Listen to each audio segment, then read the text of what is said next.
Man, your show's gonna be awesome, bro. Your show's gonna be awesome.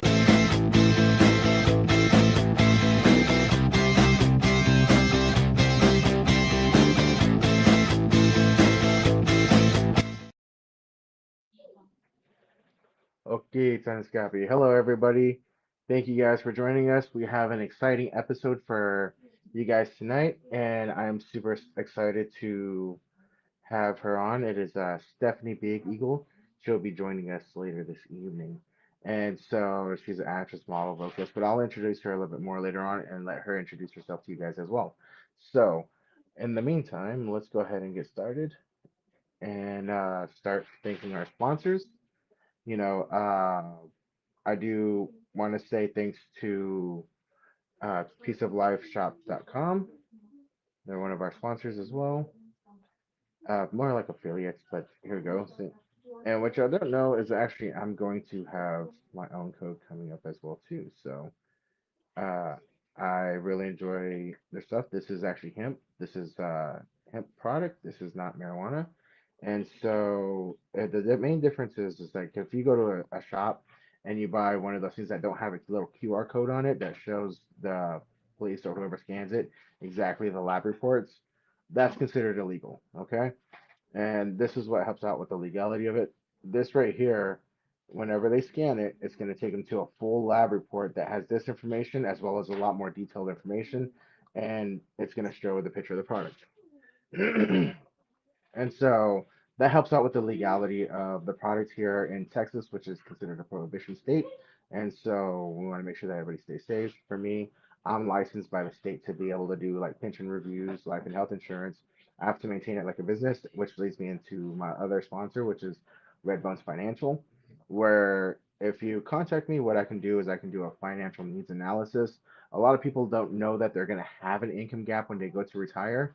However, if you're self-employed, you're going to have a huge gap. If you have a pension, which is something that I've been noticing, it's going to be a lot better for you. You're not going to have as much as a gap, but however, there will still be a gap. So what I do with everyone is I do a free financial needs analysis to see where you're at currently, where you're going want to be financially when you go to retire. So that's Red Bones Financial. Now, also we have Water Pure Texas, and unfortunately, that was one of the things I did forget was the flyer. So Water Pure Texas is also a sponsor of the show as well, and they're dedicated to providing clean water to everybody, as well as low-income families. They have outreaches in El Salvador, Honduras, digging wells for lower, I guess, income families out there. And so we want to thank Water Pure Texas LLC. You can find them on Facebook now, as well as there's a website, new website coming in. They're being completely revamped. So excited about that. Later on, I'm going to show you guys, not today, but later on, whenever I get my machine, I'm going to be testing the water for everything that's in it, all the metals, show you exactly what to expect when you set an appointment. Now, Enchiladas Olay, we like to thank them as well too. It's been a long time supporter of my career as far as being an actor. Whenever I went down to San Antonio to film for The American Coyote, uh, Mary had actually covered my stay down there. So big thank you, Mary. You've helped us out tremendously, and we want to keep helping out with that. So Fort Worth, Texas, off of Camp Bowie, is Enchiladas Olay, and you can look them up on Google, Facebook, and all the social media. So give them a look now. That leads me into our last affiliation that we have, which is the Blackfoot Language Academy. Now, uh, let's see if this works out. I'm gonna have him try to post it up on the comments real quick, if you don't mind, Will, and off of the page. But Blackfeet Language Academy has been with us since the beginning of the show. I partnered with them because I am learning Blackfeet myself, which is my language, my mother language. That I don't want it to die out. I don't want it to be part of the problem as to reason why nobody can speak my language. And so, I want to be able to speak it. I teach it to my kids. I would like to teach it to everybody else. That's why I choose to, learn it. So, and then on the other turn too, I'm also teaching it because, one of the best ways to learn is to teach. And so, what I'm going to do is, Will, would you mind go ahead and putting those in the comments on the today's entertainer page? Uh, is I realized that I was telling everybody hello and how are you, but I never taught anybody how to respond. So, okay, Scappy, hello, how are you, or how are you doing? And let me go into my messages because I'm going to share it on there, I guess. And so, oh, there we go, perfect. So, the first one that first response that we have, it's Saniscapi. I mean, Sakapi, sorry, Sakapi. And a lot of times you do this one with a hand motion, but like Sakapi, I'm doing good. The longer the hand motion, the better you're doing. Sakapi, doing really good. Sakapi, really well. So it's a little bit of that sign language to the indigenous side right there. So, and then on the other side of that, if you're not having a good day, the way that you're gonna do it is Matsukappi. I'm not having a good day. It's a bad day. So Tsukapi, Matsukapi. So Uki Taniskapi, hello, how are you? Tsukapi, doing good. Matsukapi, not doing good. All right. And so you can find Blackfoot Language Academy on Facebook, and they're pretty good friends of mine. So moving on, I actually do have a couple of updates for you guys. Sorry about that. Uh, ooh, some got into my eye. But we have a couple of powwows actually coming up. Or actually, you know what? I'm moving way too fast. I didn't realize how fast I was going. But I'm just excited about today's interview. Whenever Stephanie agreed to it, I just thought it was the coolest thing. I've been checking out some of her career, some of her stuff that she's been doing, and even she's got a TikTok page and everything. It's so cool. I just can't wait to jump into it. So, kind of moving a little fast. So excuse me. But let me get into some other things real quick. I do want to thank certain people like Christine and Duke Gray Eyes. Uh, Back at the beginning of the year, I went to a stickball game up in Oklahoma at the First American Museum, and whenever we were up there, because we stayed the night at a hotel, the whole team from DFW Kabucha, and while we was there in the morning, this couple came up to me, and I didn't understand what they were saying, but they were telling me that I look all I could understand was I look like somebody from the Blackhawks. And I thought they were talking about a person until way later on whenever I was playing stickball at practice and it was cold outside. And so I wore these right here, which is something that they gave me at the FAM game. So the First American Museum game. And I didn't realize until I was playing stickball later on, they were talking about the logo. So yeah, so they were talking about the logo, but their daughter had actually made these and told them to give to somebody who they thought was worthy. And so, you know, they thought I was worthy. I was over there taking photos and a little bit of video of the game.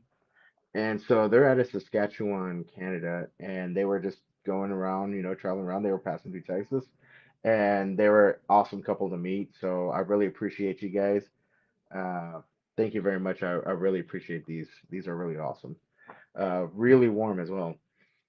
And another thing that was pretty recent. They had the Crimson Experience over at Capernaum Studios in Poolsville, Texas, and I did a concept film with them that they're working on getting funding for. They're going to be pitching it later on, but to Eddie Gomez. Oops, I just saw that was still up there.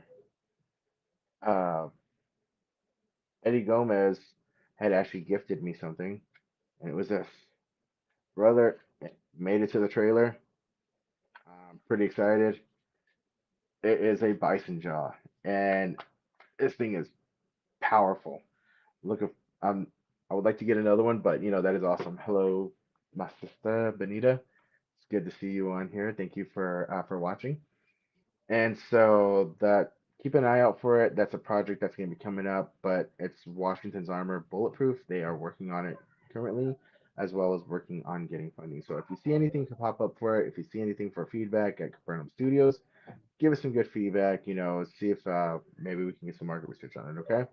But anyways, I'm not going to say anything more about it just because there is an NDA involved in everything. So I'm not going to give any plot or anything. might say that that was cool. And so I thank Capernaum and all them for that, as well as coming up, and I'm wondering if it is ready. So I'm gonna go into the powwows real quick. Um, Will, do you have those flyers for me so that way I can go ahead and follow along while you put it on the page? Let me see. Okay, there's the first one right there. So what we have coming up, and this is on this Saturday, is the UTA powwow. Now, this is a benefit powwow that helps out the students there as well, and admission is free. And so feel free to go along. Uh, Sorry, there's the address. Go ahead and put it on loop. If you put it on loop, it'll keep playing it. But oh, there's the address. Feel free to come out, join us. Uh,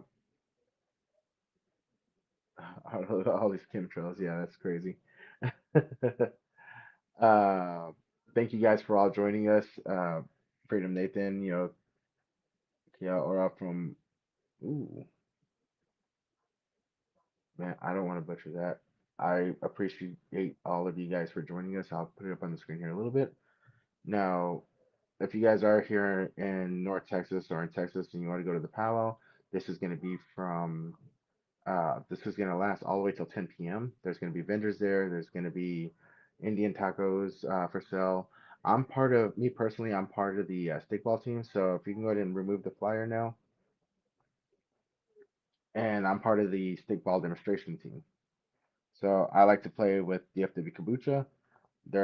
We practice every Sunday in Dallas at Keys Park, and we will actually be doing the stickball demonstration from 3 until 5 p.m. in the gym. All right. So come out there, visit us, hang out, play a little stickball with us. It's going to be nice and easy. So, yeah, that is a great point. Uh, there is a lot, which I know a few years ago wasn't as bad, but it seems like there's a constant need to try to poison us. But I'm not going to get into that.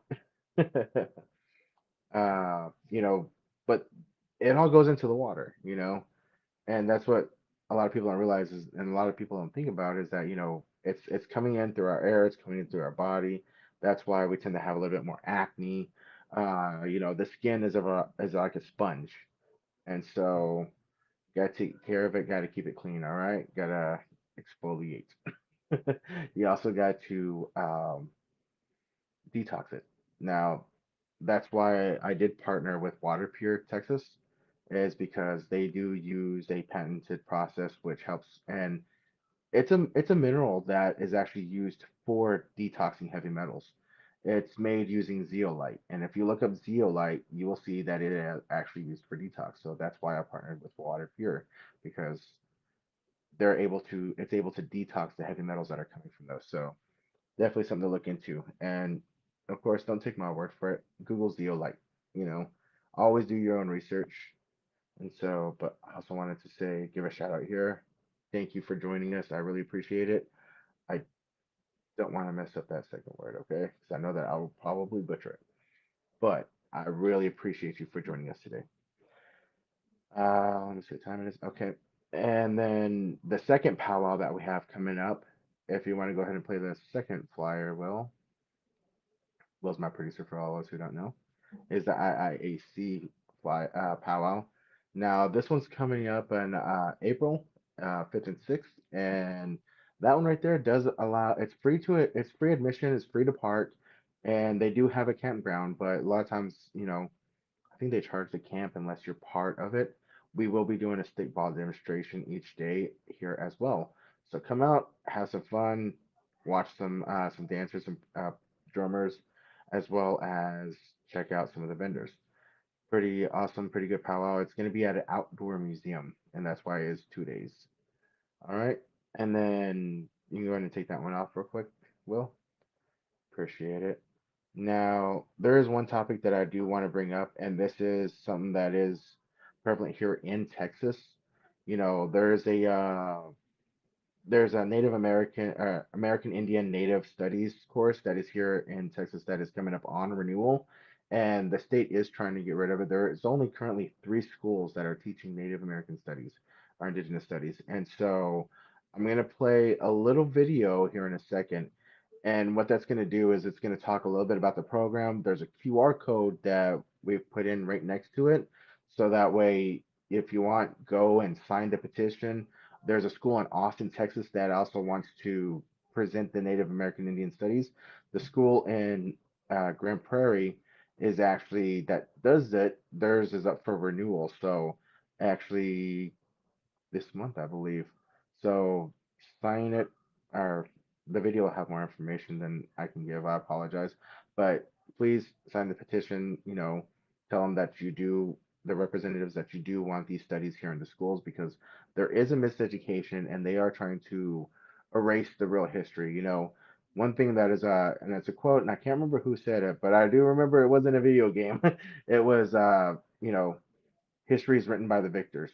And unfortunately, that was not us. So they do try to change our history as well as try to eliminate our history from the textbooks. So, Will, if you wouldn't mind, go ahead and hit play. Currently, only 3 out of over 1,000 school districts across Texas have an American Indians Native Studies course, but other school districts such as Austin and San Antonio have expressed their interest to teach this course, which is why we need your help to make sure this course gets renewed this winter.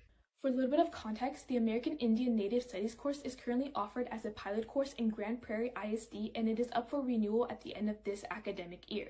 The renewal would renew the existing course that is already approved and make it available to teach in school districts across Texas for the next 5 years. Unfortunately, the renewal process has not been placed on the agenda at the State Board of Education meeting this January, which is why we need your help. Because school districts often define their calendar for the next academic year in the early winter, we need this course to be renewed as soon as possible so that it has a chance to be offered next year. Please help us email State Board of Education Chair Kinsey through the link in our bio or in the caption below to make sure that the American Indian Native Studies course renewal and adoption be placed on the next available agenda. Thank you guys so much. Currently, only 3 out of over All right. And so, if you can help out with that, that would be greatly appreciated. Uh, that is definitely something that I feel that shouldn't be skipped out on. I know that there was a lot of things coming up in the past, not too long back in Austin, where they were trying to get it passed, but what we need is we need more support to get that passed. Now, let me see what is next. 718. Again, I do appreciate everybody for joining us. Now, here's something whenever it comes to the film, there is a lot of separation between some people. It's not everybody, but there's a lot of separation out there and there's a lot of division. And the same goes for everyday society. And so my friend Chris had actually, who was a previous guest of ours, uh, Chris Siegler, had actually shared something to me, which was off of Facebook. And I'm trying to bring it up now so that way and it won't show, but nope, actually that's the wrong thing. But it has a good point to it, and so I'm trying to get to it. But while I'm looking for that, let me go ahead and talk about some of the studies that I had gone to recently. I started doing a couple of acting classes, and I'm pretty happy to say that after one of my first classes with the IFFV or IFFT out of Canada, that I feel very confident in where the career is going, okay? I feel happy about it. I got to experience the script, a monologue that I had been practicing for a workshop actually for Ronnie Hummel Productions. I went to her workshop and I did this monologue and it was all right. I thought it was pretty good at the time. However, after I had actually had time to practice it with this group out of Canada, this acting group out of Canada, I felt like I definitely could have done much better. He taught me some new techniques about being in the moment, feeling the emotions, and then creating the character, or feeling what the character felt and being the character. And so, I felt like I did a much better job whenever I did it then. So I'm gonna record it again and, see if I can put it out. But I really appreciate Ronnie Hummel for bringing me in and showing me, that monologue as well as, helping me out because at first, for me, I tend to struggle a little bit whenever it comes to standing in front of people. Uh, yeah, do media. I was I did a lot of different things where I did talk in front of people. I've done presentations, but for some reason, whenever I do auditions in front of people, it's a little bit different to me, and I get nervous, and so I'll fall out of character very easily. Versus doing a self tape, which is where I tend to feel a lot more comfortable at. But one thing that I always say that is very true, and it's true in any career, is that if you like to if you stay comfortable, then you're not going to move forward. You're not going to succeed. You got to get used to doing something that's uncomfortable. So if it's uncomfortable to you, as long as it's appropriate, if it's uncomfortable, do it because that's how you improve as a person. Because after you do it, then you start feeling more, you know, like I said, comfortable. It makes it easier. So like I used to be self-conscious about, not taking off my shirt all the time. But, for different roles or playing or being, for swimming pool or anything like that. However, I did a commercial at WinStar and at the WinStar commercial, they said, "Hey, you get into the pool, you're gonna have a little bit more screen time, but you have to take your shirt off." And so I was like, do I really want to do that? Everybody else was saying no. I was like, you know what? Screw it. I'll do it. And so I went out there, I did it. After I did that, I was like, you know what? I didn't see the commercial. Of course, I wasn't very visible, anyways. However, I didn't know what was going to make it on there as footage. And so I figured, you know what? Since I've already done it there, I can go ahead and, do it elsewhere too. So like whenever I go to the steam room or the sauna, I can take off my shirt now and not be too self-conscious. If you see me on this at practice for for stickball, you'll see that, if it's hot outside, I'll take it off. But, it's because I got comfortable with it, after I did it. So it does help out and Will even said that, he played a werewolf, including a pretty nude scene. So turning back to human form. So that's pretty cool. It is uncomfortable, but you know what? It helps you become better. It helps you become a better person. And same with me, if I had stayed the way that I was, because I've never done sales before I did some of the door-to-door stuff. And if it wasn't for getting out of my comfort, I wouldn't have built up the charisma that I have now, the ability to follow, you know, to network myself. That's one big thing that whenever it comes to being an actor or anybody in the media is networking is super important. You'll hear it over and over and over again from multiple of our guests on the show. And it is networking, so, you know, that's also sales, because whenever I did door-to-door sales, I had to market myself. Hey, Damien. I had to do marketing myself. I had to let everybody know that, that how I am different because my shingles is no different than anybody else's shingles out there. We all are singing the same shingles. And so what my thing is that, it's a trust thing. You got to trust that I'm telling you the damage on your roof is real. And, for me, I show photos, so it's pretty obvious.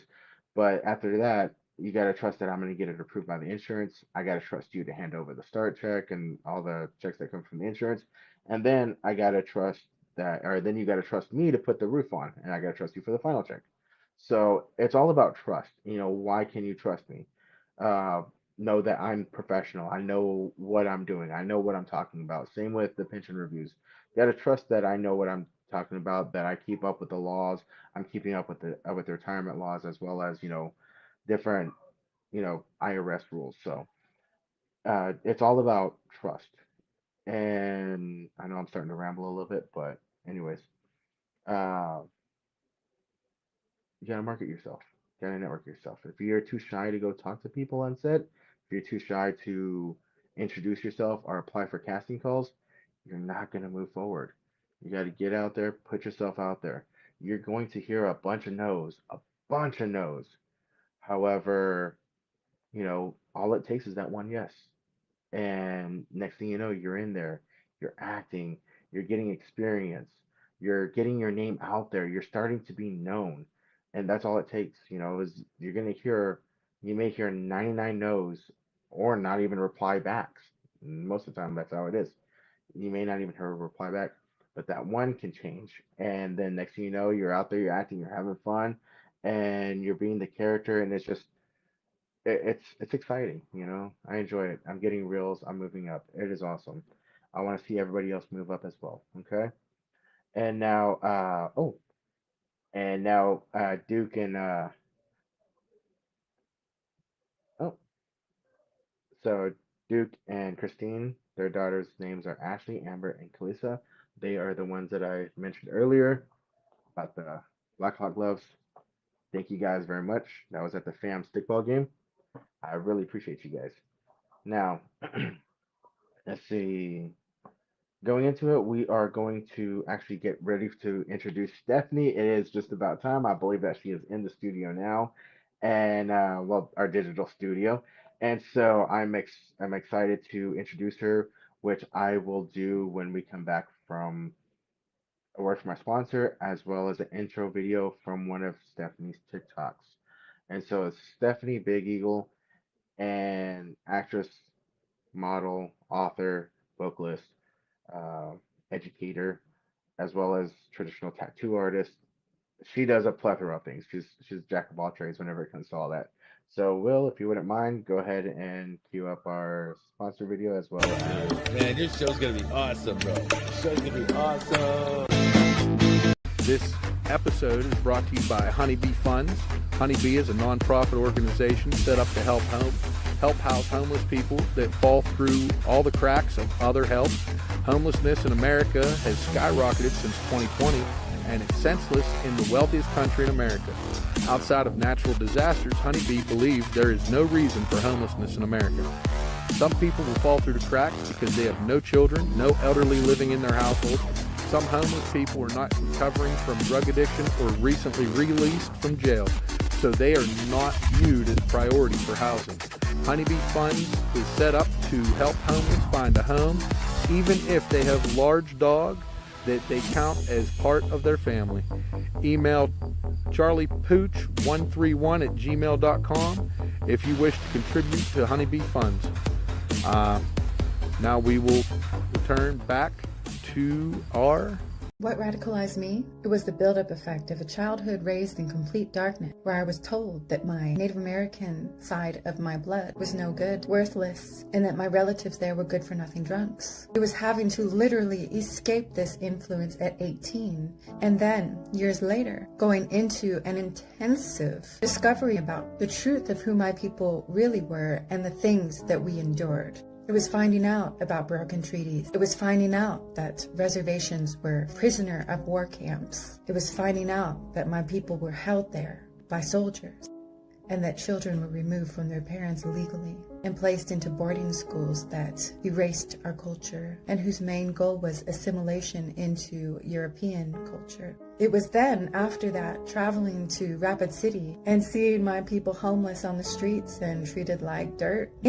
By way of the 1868 Fort Laramie Treaty, is considered the heart of our ancestral and treaty homelands. It was then, after getting stuck in a sticky situation, getting thrown in jail with no due process of law, and having my young child removed from my custody because it was deemed that I was neglecting him because of my imprisonment, where I was held within incredibly high bond, leaving me unable to bond out. My child was placed due to secret court proceedings under the care of CPS. The day after, my bond was reduced and I was able to bond out. It was months and months of me filing paperwork declaring that I was given no due process of law and therefore my case should be dismissed and my child returned to me because their definitions of abuse and neglect did not align with the reality. It was coming in for 1-hour visits with my son every week and seeing the bruises all over his arm, seeing the bite marks all over his body, seeing his regressed behavior and being told that that was normal for his age and that I shouldn't be concerned about it. It was filing every piece of paperwork that I could, every legal document that supported my case. It was meeting their every request that they made of me in order to have my child returned. And then it was slowly realizing that there was no justice for someone like me. It was when the judge labeled me as crazy and canceled the one trial that they actually gave me, pending the results of a psychiatric evaluation, because I found where they were holding my son, knocked on their door and demanded that they give me my son back. It was having my parental rights to my son permanently removed before ever being convicted of any charges. It was from firsthand experience of what they are actually willing to do and how far they will take it when you speak of treaty rights, when you speak of sovereignty, when you refuse to play their game. That radicalized me. And from that point forward, I said I will share my story and I will never again be put in the position where I won't have access to a group of people that will know what's happening to me as it's happening. That is why I share my story without holding back. And that is why I say to you who are listening, their systems aren't built for those of us who want to break free. They are designed to keep us trapped. And if you think that their systems and their courts are going to uphold your rights and their promises and their legal duties and their legal obligations, if you don't conform and play their game, they will absolutely not. They will do whatever they want to you. Keep that in mind as we collectively move forward and attempt to find solutions for what we are collectively facing. They did it before and they will do it again. We have spiritual power that cannot be broken. Know that their time it's about over. The boundary line has been drawn. All we need to do is to drop our fear, to let that go, and watch everything shift.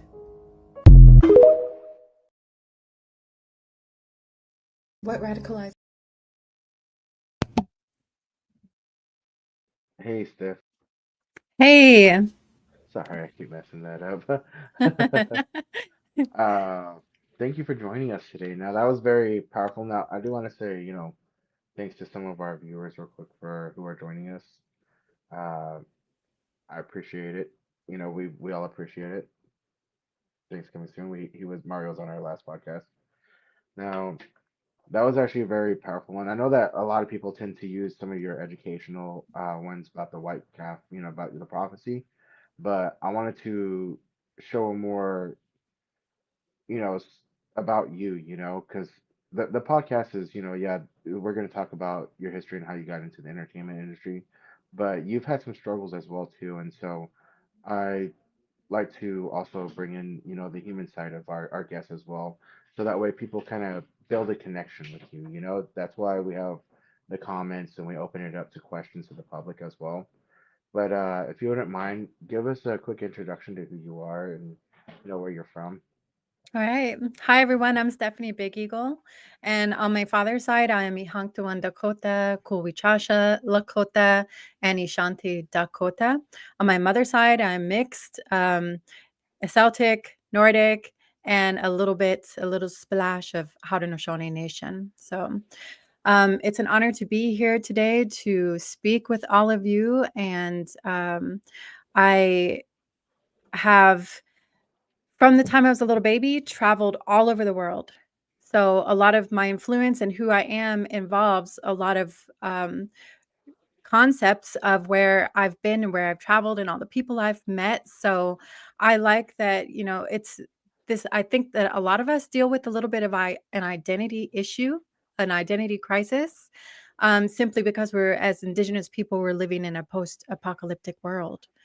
And so that is something that I have personally struggled with a lot. Now I embrace all aspects of myself and all the parts of who I am, and I bring that into all of the work that I do. So it's an honor to be here tonight. Oh, we're honored to have you here as well. And some of the things that I saw with that, was uh like you said, you embrace all of who you are and everything. whenever most people discover that they're indigenous or that they have indigenous roots and they start looking up the history of what happened to our people, some people get angry up front, other people get sad, other people are just sadness that turns into anger. How did it translate for you? Was it kind of like a anger feeling that you had, or I would how? definitely say that when I first really started finding out the truth, it was definitely anger Hmm. and a mixture of sadness as well. But the first feelings that I had was anger.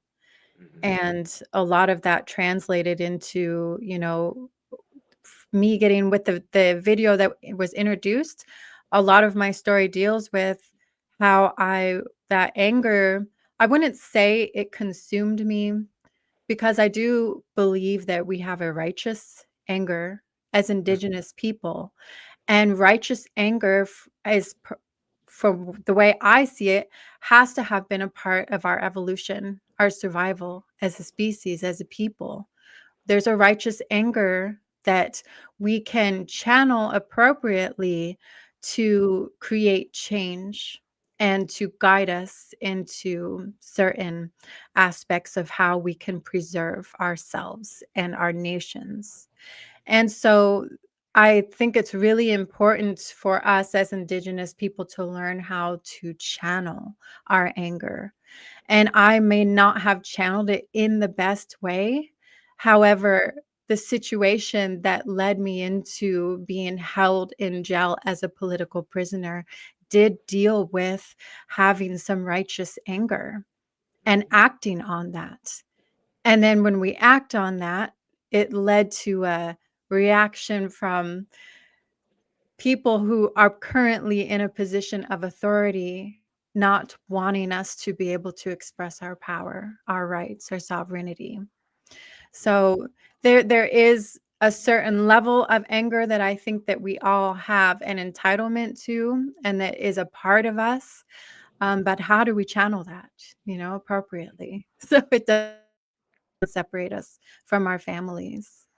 And and the only reason why I wanted to bring it up is because I've met others who have had the same struggles and the same, identity crisis.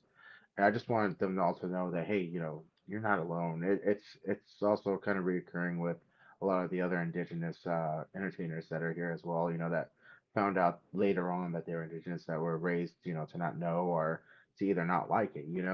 Because that is something that happened during the boarding school time era.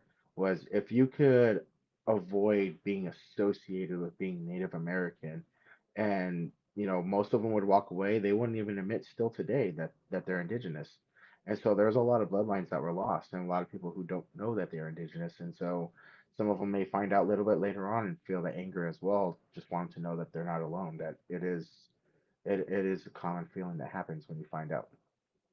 Yeah, I definitely can relate to that because I too was raised that way, where I was raised up with a family. And the way that I was raised was in a very judgmental, abusive, very prison-like environment where it was restricted to what content I had access to, the music that I listened to, the friends that I had, the influences that I had to the outside world was very restricted. And so because of that, I grew up with this idea that my native side of the family was no good, that they were dangerous, that they were all they did was abuse substances, and that I had to stay far away from that. That's the way I was raised, and I believed in that. And then because of the way that I was treated, I felt it was because of the native side. So I really was very closed off growing up to who I was. And I would say I was so closed off and so restricted that there couldn't have been any person who could come to me and open up that side of me.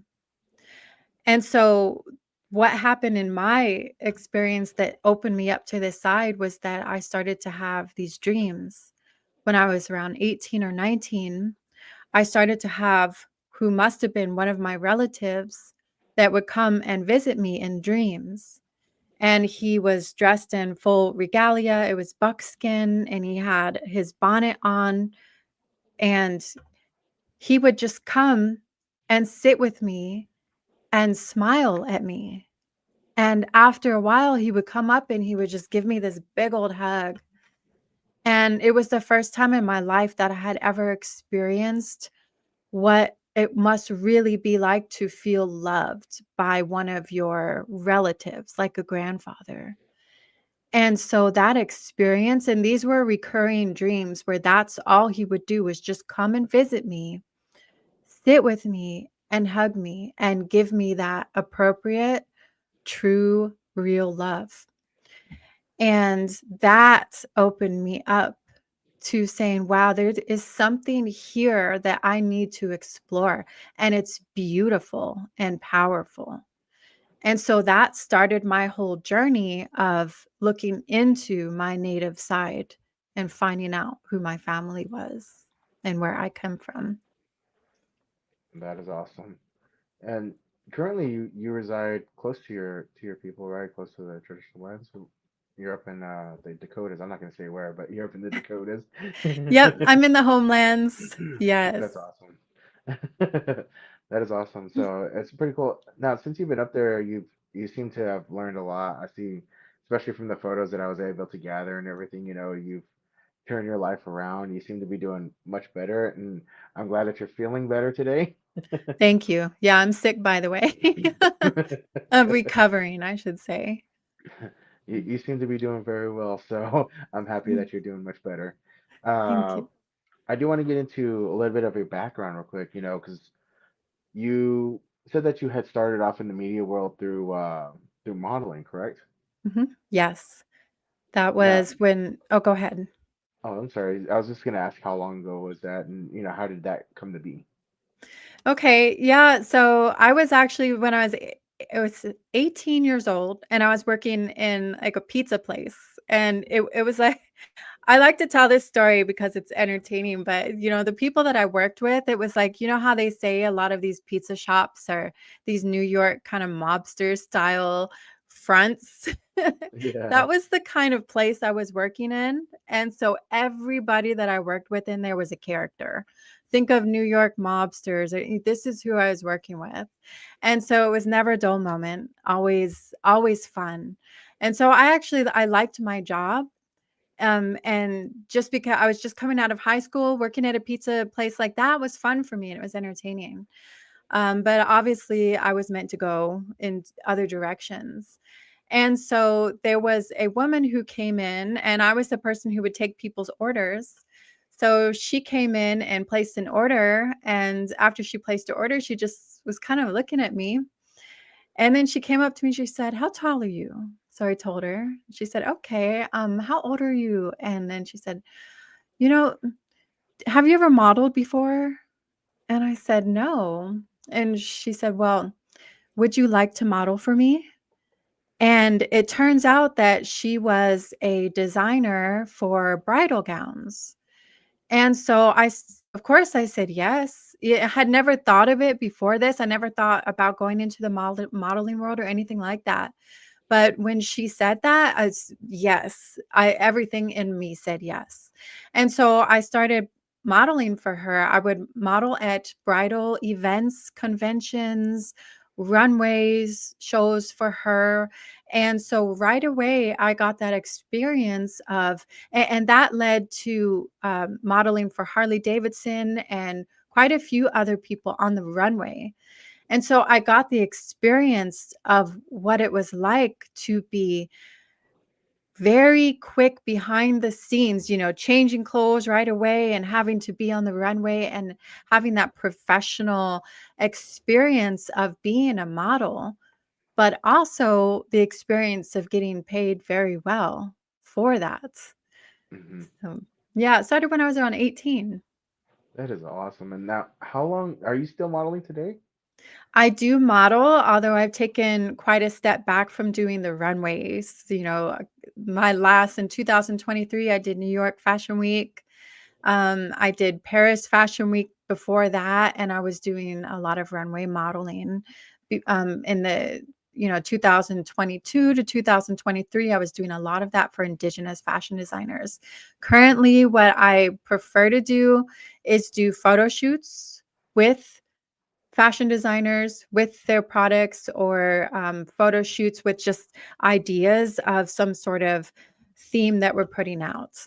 And because I am a mother, of course, that's my number one position. So I have taken a little bit of a step back from the runway world just to focus on my son right now. That is awesome. That's really good to hear. The next generation is definitely important. And so, I was working some other jobs before where that took me away from my kids and took me away from my kids for a long time out of the day. So I stepped back to, pay attention to them because I noticed that one thing with the youth is there's a lot of neglect issues, and that leads to some of the violent, disrespectful youth that we have today. And so it's good to see, some parents actually step back and take time to spend time with the kids and teach them the right way, and how to proper way to be. That's right. And so I know that just hearing about it, and all the struggles that you went through, of course, you could tell that your son is very important to you. And that is awesome. Thank you. Now, you're currently trying to get into acting. Is that right? You've kind of had a couple auditions. What do you think that how is that going for you right now? Well, that's another situation where it wasn't something that I thought I was going to be doing. I didn't say, hey, I want to get into the acting world. I want to do this. It was another situation where I was approached. And so Hmm. I've been approached quite a few times and invited to audition. And the thing is that, our world currently is not, I think, exactly ready for the look of me or to deal with the controversy that comes with that. On a lot of auditions, even though I was invited by casting directors, I didn't necessarily get the roles. Mm. And so I just am waiting now. I'm not actively pursuing it. I even stepped back from the agents that I was working with. Hmm. Let me just step back for a minute. Let me regroup. Let me put all of my focus into my son right now. Because actually, he has a look. He has an incredible look. And I want to get him into that world because when I come into that world, which I know it's only a matter of time, right? Just because it didn't happen for me right then doesn't mean it's not going to in the future. But what I'm envisioning that because I want my son to come with me. Mm. And so I'm focusing on him and getting him everything he needs all and lined up. And then I'm also pursuing more going into the behind the scenes of it, the writing, the directing, the filming, the production, and all of that as well too, because we need more representation in all of those areas. And when we have more representation in those areas, then someone who has the look that I have, who's the tattoos, let's just say that straight up, the tattoos, there's not going to be as much discrimination against Mm. it. Now, going into the tattoos, that's actually a great lead into it. Your tattoos are not done by machine, correct?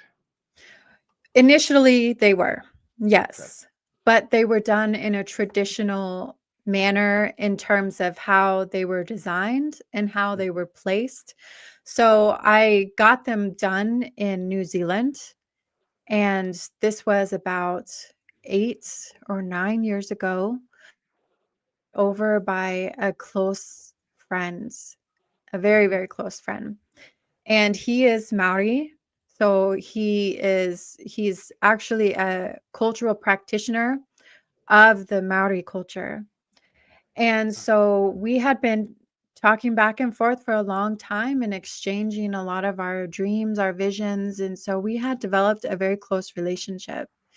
And he invited me because he knew that he had his full tamoko, which is the Maori term for their traditional tattoos.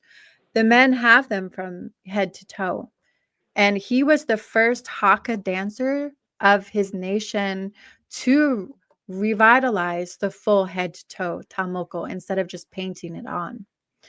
And so this was something that was very important to him, very close to him, and he was very educated in. And so he knew that I was really interested in revitalizing this because I had heard little snippets here and there about traditional tattooing amongst the tribes here in the Americas.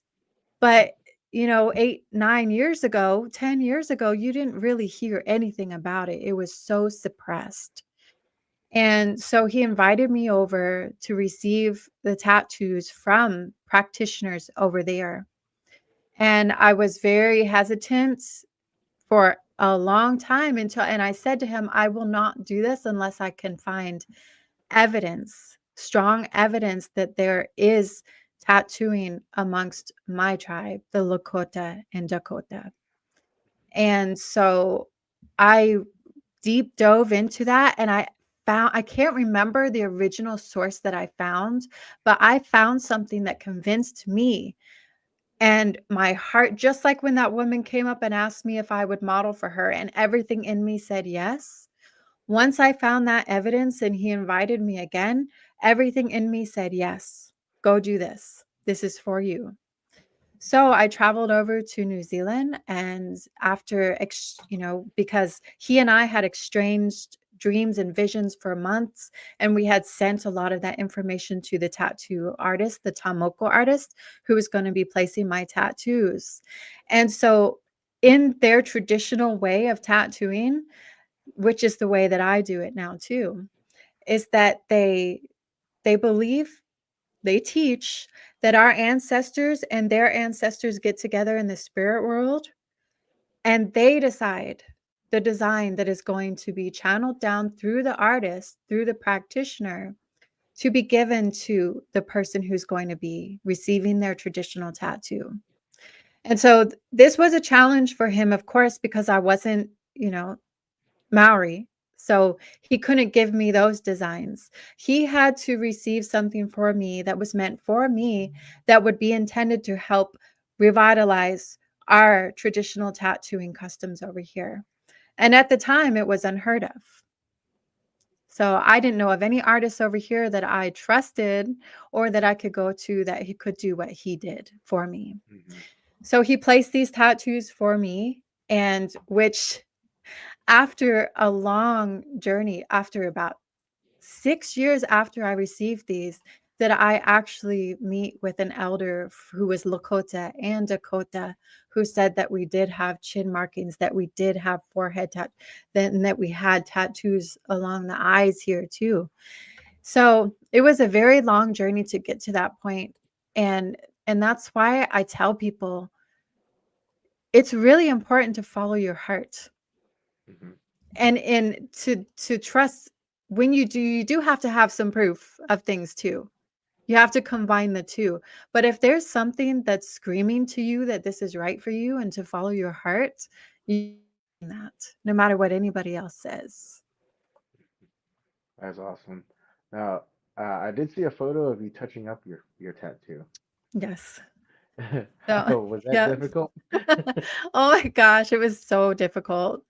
I didn't know how difficult it was going to be, but so I had needed my tattoo retouched because I sundanced for 4 years with after I would dance really hard, so I was always sweating. I didn't have sunscreen on, and that's one of the things is with tattoos, you're not supposed to let them be in the sun, right? Because they fade. And that's just what happens.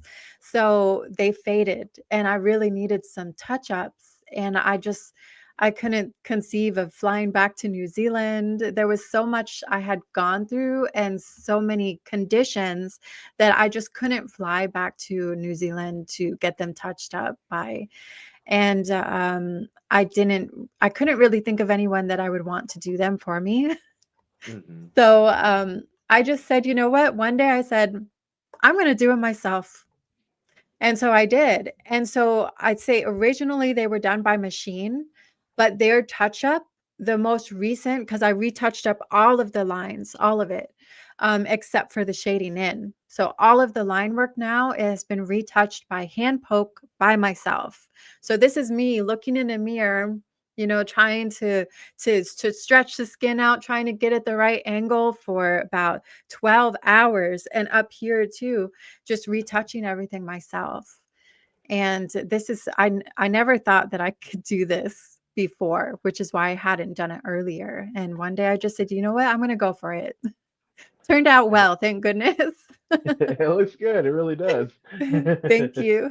It's I know that's probably something that I wouldn't be able to do. I mean, just kind of looking in the mirror trying to do something myself, I mess up anyways. So I got like crooked hands.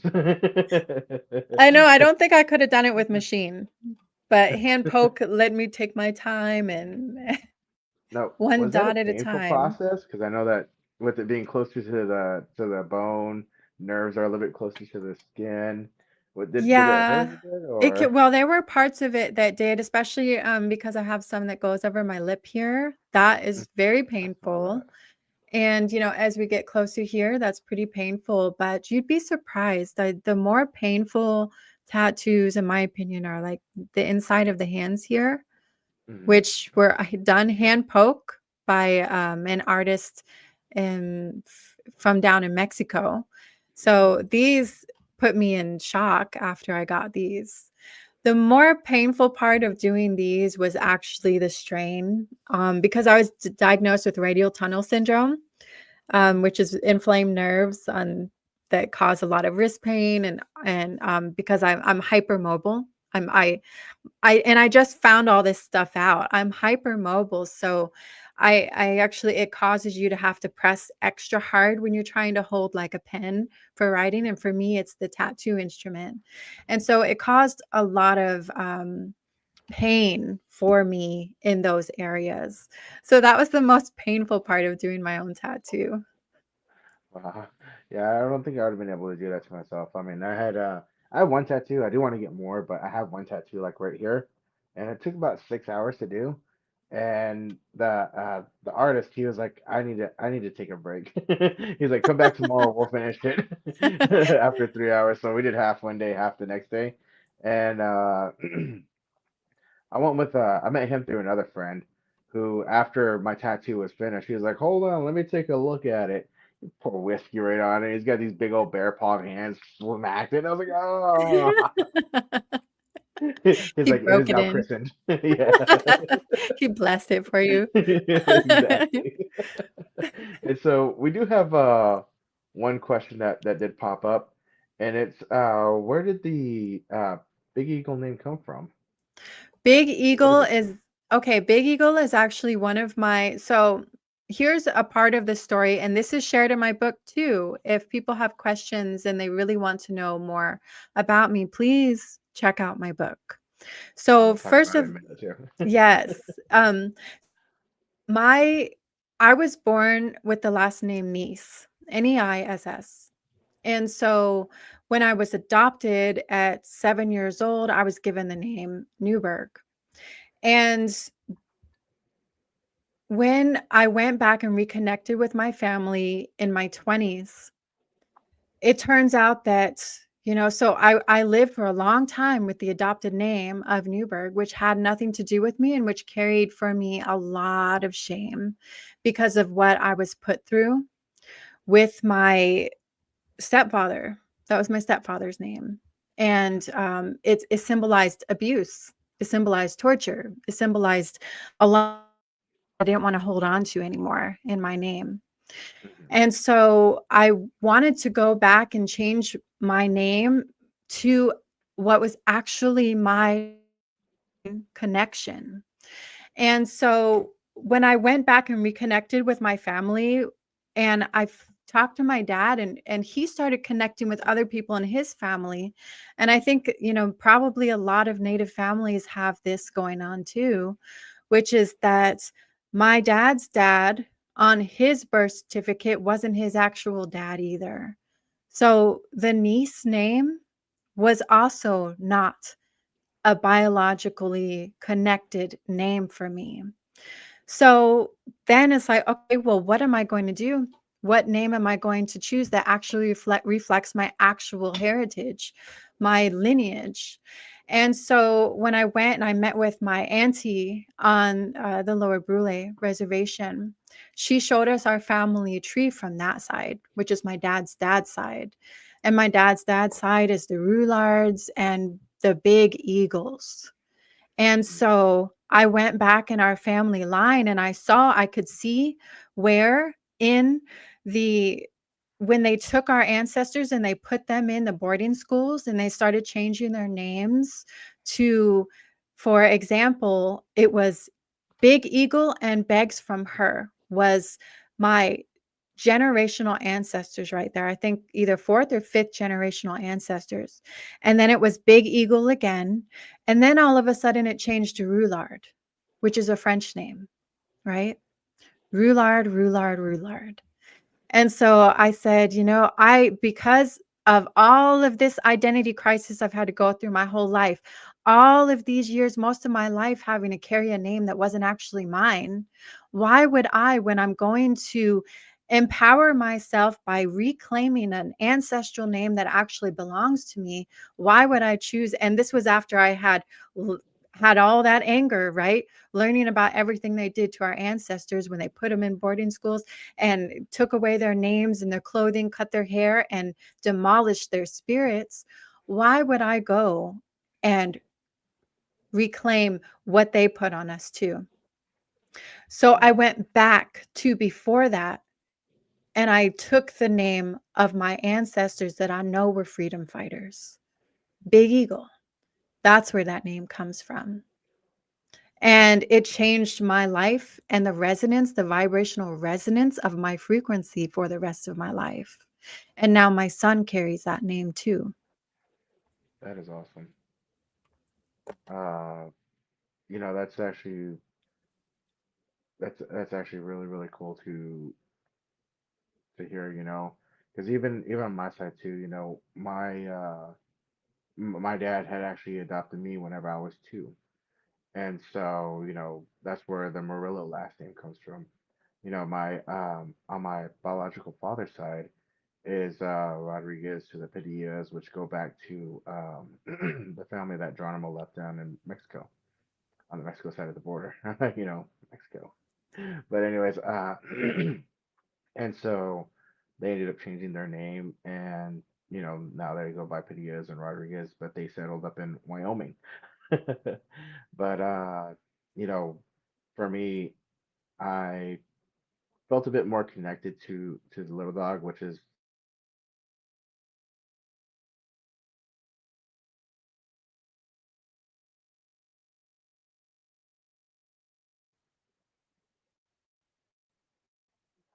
hello.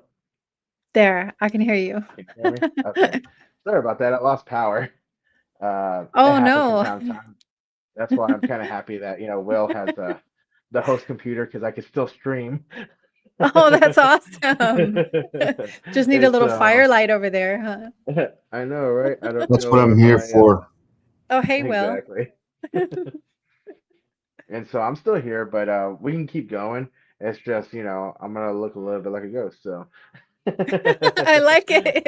Change the whole vibe. I'm just sitting in the dark, It's like I'm having a little camp out. I better keep that webpage open so that way it has some light.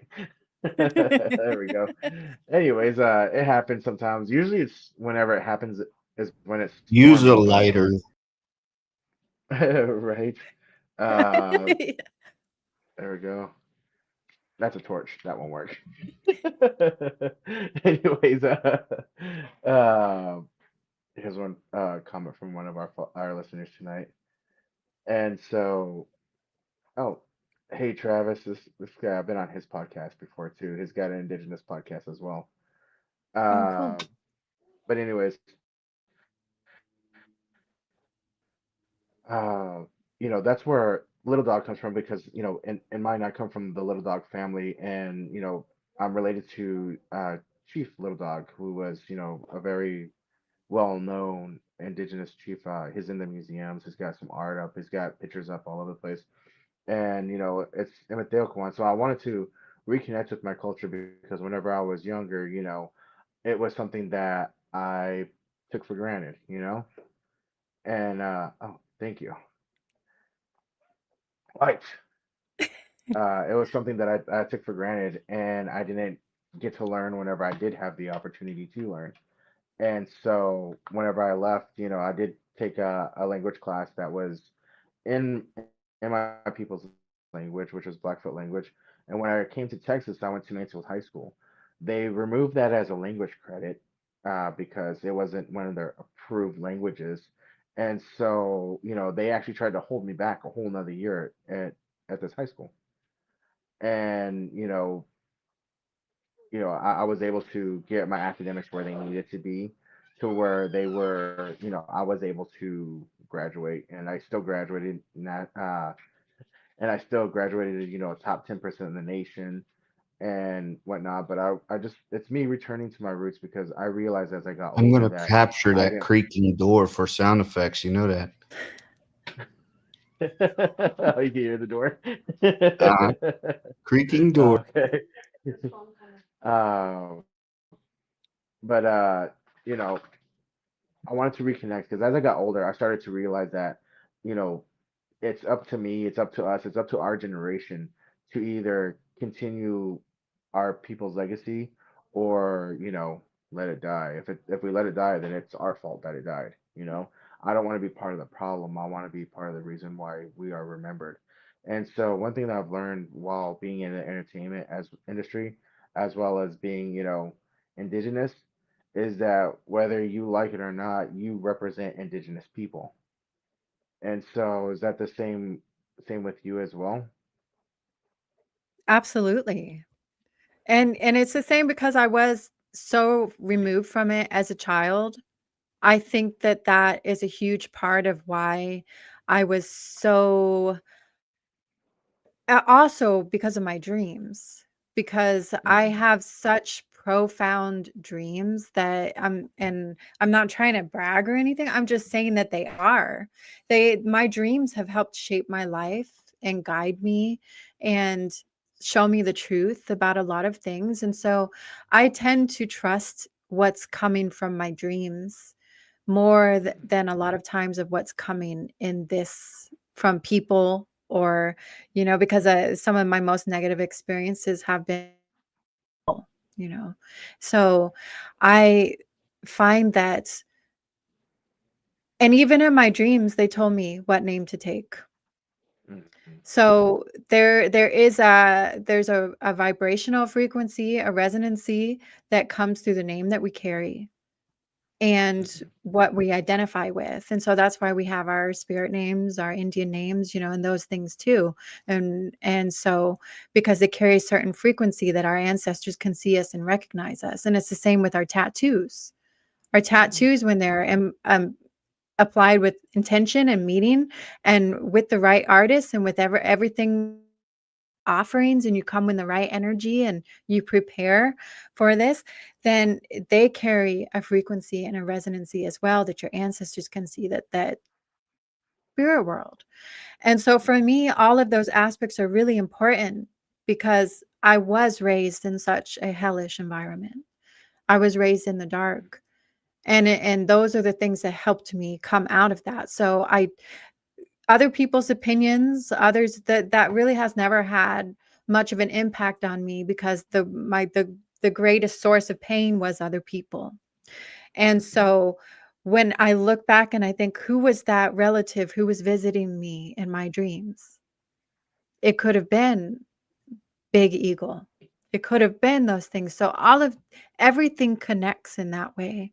And those of us, there are many of us who want to go back to the way of life that our ancestors had. And it's not just living off the land, but it's what's going on inside of our hearts, the connection that we have. And so everything that we can do to get ourselves closer to that is really important. And so yeah, changing our names and this is something that my close friend taught me from the Maori Nation too, is that they, in their culture, they take on the names of their ancestors who, because the names hold power, right? And the names carry a certain frequency and energy. And so when we are thinking about the name that we're using, if we're doing it in the entertainment world, if we're doing it to reconnect or reestablish a connection with an ancestor, then it's really important to do that, because I was, for my whole life, I had carried a name that wasn't mine. Now I'm actually carrying a name that actually is in my DNA, in my bloodline. And ever since I did that, my whole life changed. And I'm wondering the same for you. Did your life start changing when you started to take that name as well? Yeah, actually, I did notice that it started to change. Uh, you know, growing up, I had an anger. It was something that was pain that was handed down through my family of abuse and neglect and different stuff like that. And so it was handed down generationally. But as I got older, I kind of grew out of it. Whenever I did when I started going by my ancestor's name, because before my grandfather passed away, up there, his name is Howard Little Dog. He was the first indigenous park ranger on up there in Montana. But before he passed away, he said that, through the naming ceremony, that what we'd do is we'd pick out, as somebody through our ancestors' lineage, and that's who we'd pick out for the name. And the one that, like I said, had always kind of resonated with me was Little Dog. He was Chief Little Dog. He was alive in I believe it was like 1842, I want to say. But he was a chief, and he was I apologize. Usually all my stuff is saved here, and all my information I talk about, but I'm still doing my research on him, learning more as I can. And in our language, it's Imateo Kawan, so little dogs Imateo Kawan, and that's why I use it in English. But whenever I say it to other people, I do introduce it, in Blackfeet. My life started to improve a bit more. I started feeling a bit more confident. I noticed that different things around me, because I used to have like a lot of really, bad luck, and that seemed to start to turn around. I was putting myself in a bunch of bad situations, and it was like almost like a refresh. That's whenever I really started connecting back to my culture again. And so, you know, but that's just kind of where I am. It's been a few years, because whenever I was doing it, I was actually doing roofing whenever I first started having that name taken on to me, and it wasn't actually, I hadn't been doing it the entire time I was roofing, because everybody knew me as Loft or Lofts or Lofty, which is all a play on my first legal name. Uh, but whenever it was Little Dog, it felt right. It was something that people started using. And actually, my other grandfather that was actually my great uncle, but he raised my mom, was he used to say something like where I was like a little bear. So I was going by that, but then Little Dog just kind of set in and just took over, and everybody was calling me Little Dog. Next thing I knew. And so I was like, you know what? I feel very honored to be known as Little Dog, and to represent my nation as well. Yeah, there you go. So Now, how did you say it again in Blackfeet? Mateo Kawan. Nice. And so, but I want to circle back to something that you said earlier about frequency. And that is something that is actually very, very important, that I wanted to bring up too, because, as for me as an actor, for something that you're trying to get into, and as for your son, a lot of our ancestors don't know that what acting is, as far as like, hey, because they're death scenes, but it puts out a certain vibration. And so, like on Bass Reeves, all the indigenous people, we went ahead, we smudged before the hanging scene. I had a scene where I thought I was gonna die in a film, and beforehand, I smudged and everything to prepare, because it was my mom, through one of our relatives up there, that told us, hey, make sure and smudge. The ancestors don't know that you know that you're acting. That's why, like on sets, like The Exorcist, you hear about everything, all the crazy stuff that happened to the cast. Well, they didn't know that they were acting, so that vibration drew negative energy towards them in the form of hauntings. And so, like, death scenes, people dying, we always got to protect ourselves as well as, again, smudge to make sure and let our ancestors know, hey, this is not what I'm asking for myself. I am not calling this upon myself. In fact, I want to make sure that I protect myself against any negative actions coming back towards me. That this is not, this is not what I'm calling to me. Because there was one where I was gonna say, whenever I thought I was gonna die, I was gonna say it in my traditional tongue, but I was gonna say, it's a good day to die, you know, because my character was a tough character, and so, but since I didn't have to say it, I felt a little bit better, but I did have a different, torture scene that was in there, so uh, I still smudged anyways, and so did some of the other actors. They joined me in smudging as well, and so uh, you know, smudging we smudged with sage, and it's an act of protecting because somebody did ask this right here, and so in a way, it's a form of like prayer, as well as talking to our ancestors. As far as the way that it's explained to me, we talk to our ancestors, and I don't like saying prayers or anything just because of what it's been turned into these days, as far as different beliefs. But smudging is a way of protecting and warding off evil spirits as well as negative, well, vibrations, if you will. Do you want to explain it in your culture as well?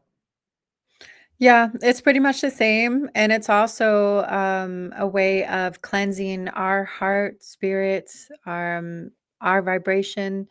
It's even scientifically, it's been proven to clear bacteria from the air. So, and that's when you're I have seen using that too. sage. Yeah. So I use different medicines. I don't always use sage, and it depends on, I think it relates to, be careful. Don't be using white sage because that's a closed practice. But Mhm. rosemary, if you're not indigenous, is a good herb that you can use for that. You can grow it yourself and harvest it yourself and use it. So, but yes, when you take these energies of these plant medicines that are here to help us and protect us, then that's and then proper offerings for that. You use that connection that you have with these plant medicines that are here to help protect us and to help us grow. Because there are a lot of dark energies in this world. Mhm. And saging can be more than that. Like you were talking about the different medicines. There's sage. We also use sweetgrass. You can use there's cedar as well too. There's different herbs that are able to be used whenever you smudge. So just it also depends on the situation. Like you were talking Yep. about. So anyways, I do appreciate you talking about that and bringing that up as well. We want to make sure that we follow proper, process whenever things are coming up, and kind of keep that in mind too, because my son also had a scene on, it hasn't been shown yet, but on 1923, and we made sure and smudge him before he did it as well too. And so, my whole family, we're all actors, so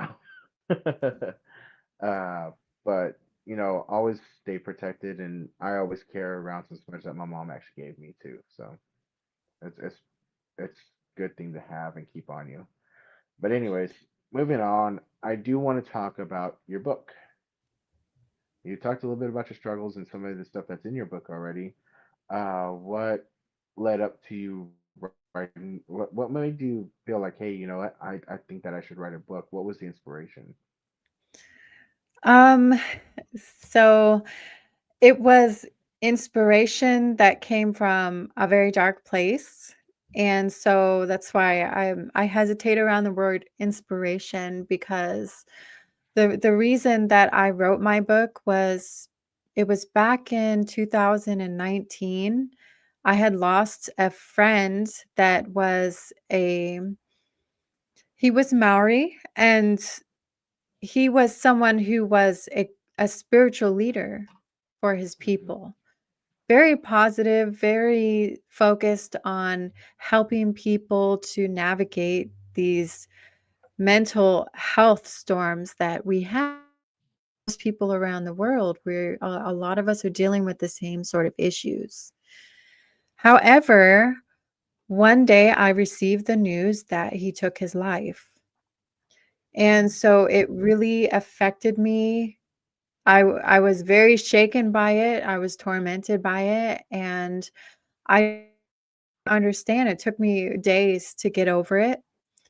And I was praying about it. And, because I've been there many times myself, I've tried many times. And I don't think that this is a concept that is foreign to a lot of Indigenous people, because a lot of us live and are exposed to very abusive environments, and not only that, but we're carrying a lot of trauma that was passed down to us in our DNA from what our ancestors went through.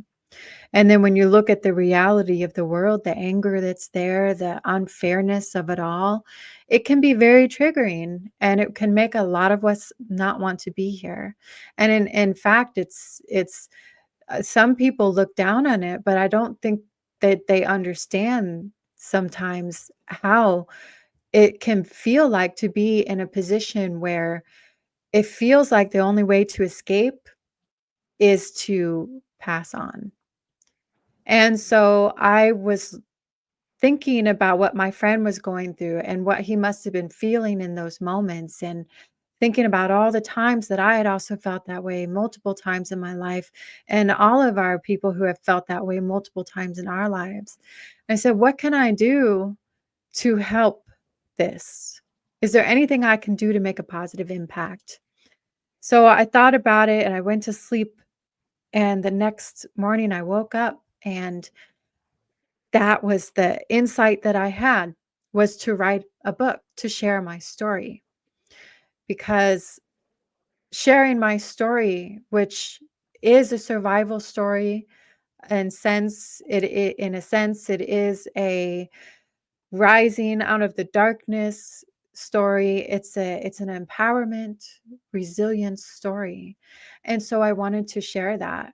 And I really do recommend that for people through healing and who have been through a lot of darkness in their lives. It was one of the most difficult things I ever did, was to write my story, was to write that book. Because when you're sharing that kind of a story, you have to go back and relive all of those moments, not just once, but over and over and over again.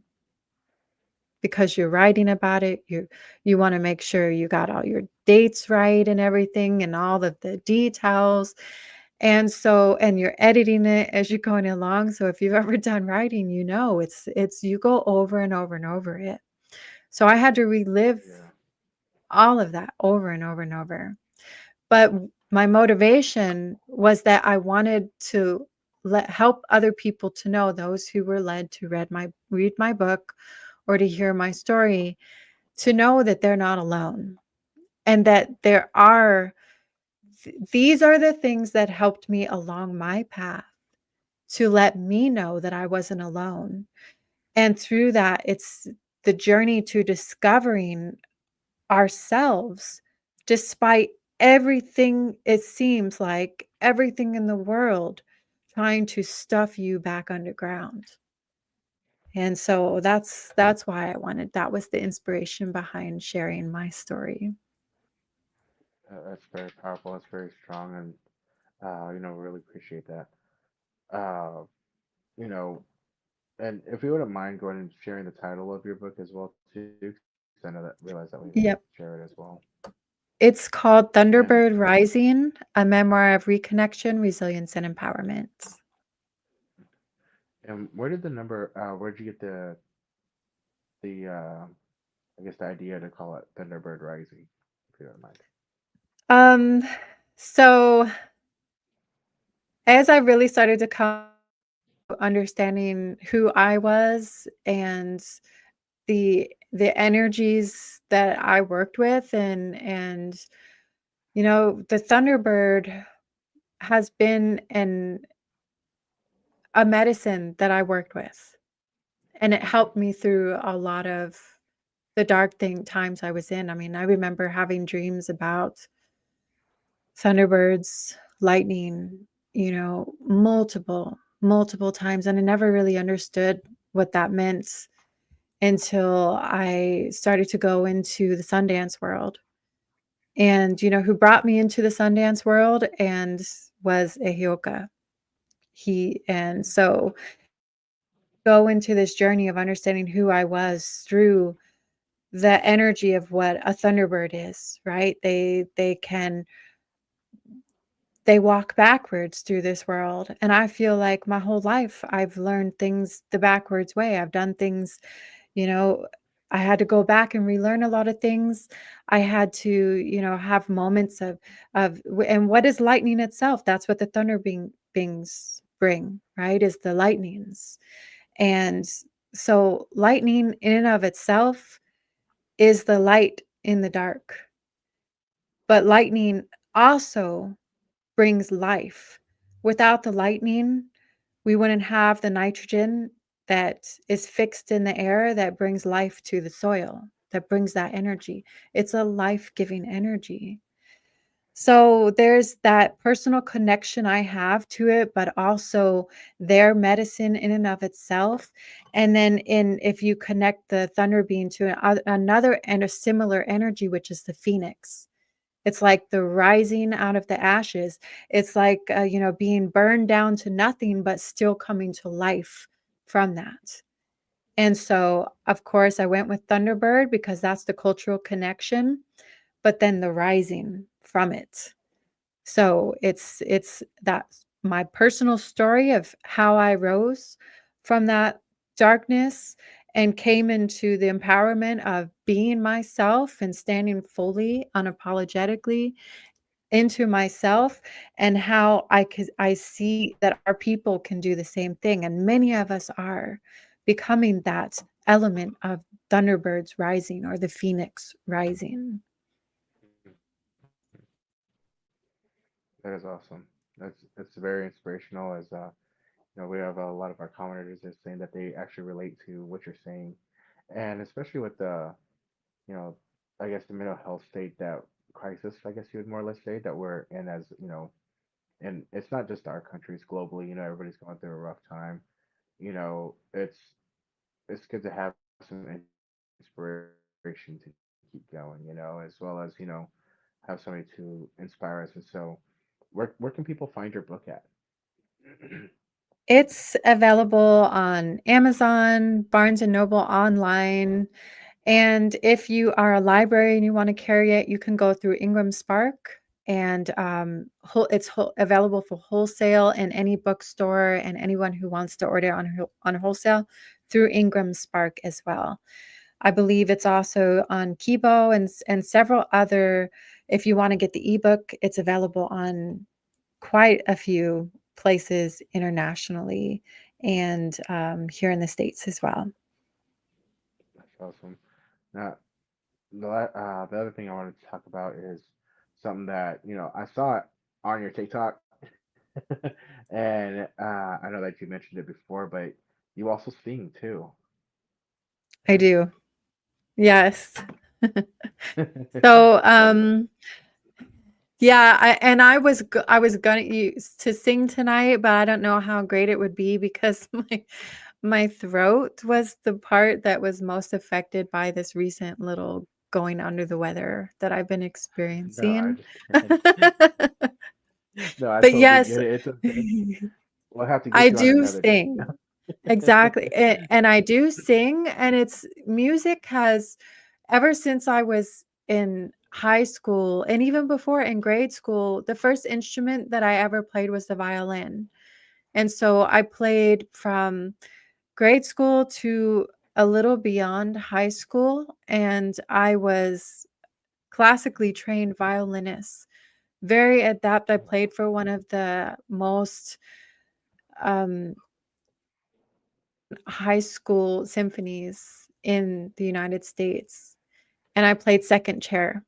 So my introduction into music was through playing the violin. And so I ended up, having life happen after I got out of high school. I didn't get in a very good relationship. and I had kids, and I had to provide. I was in a relationship with a man who did not provide, and so I had to provide diapers, and so I sold my instrument. And so it was, I never picked the instrument back up because I wanted to have nails. Okay. I I understand. wanted to have nails. Yeah. Can't So, do both. no, I was one or the other. And after putting it down for a while, I said, I love my nails and I want to have them grow. So I started, but I love the violin. I have many, many times been tempted to pick it back up. Although I'm very long-limbed and big hands. For a woman, I have very long fingers. And so the violin was always kind of a cramped instrument for me. But I really do carry the training of that with me. Music has always, and what's interesting is at first I could create music without reading the music in front of me.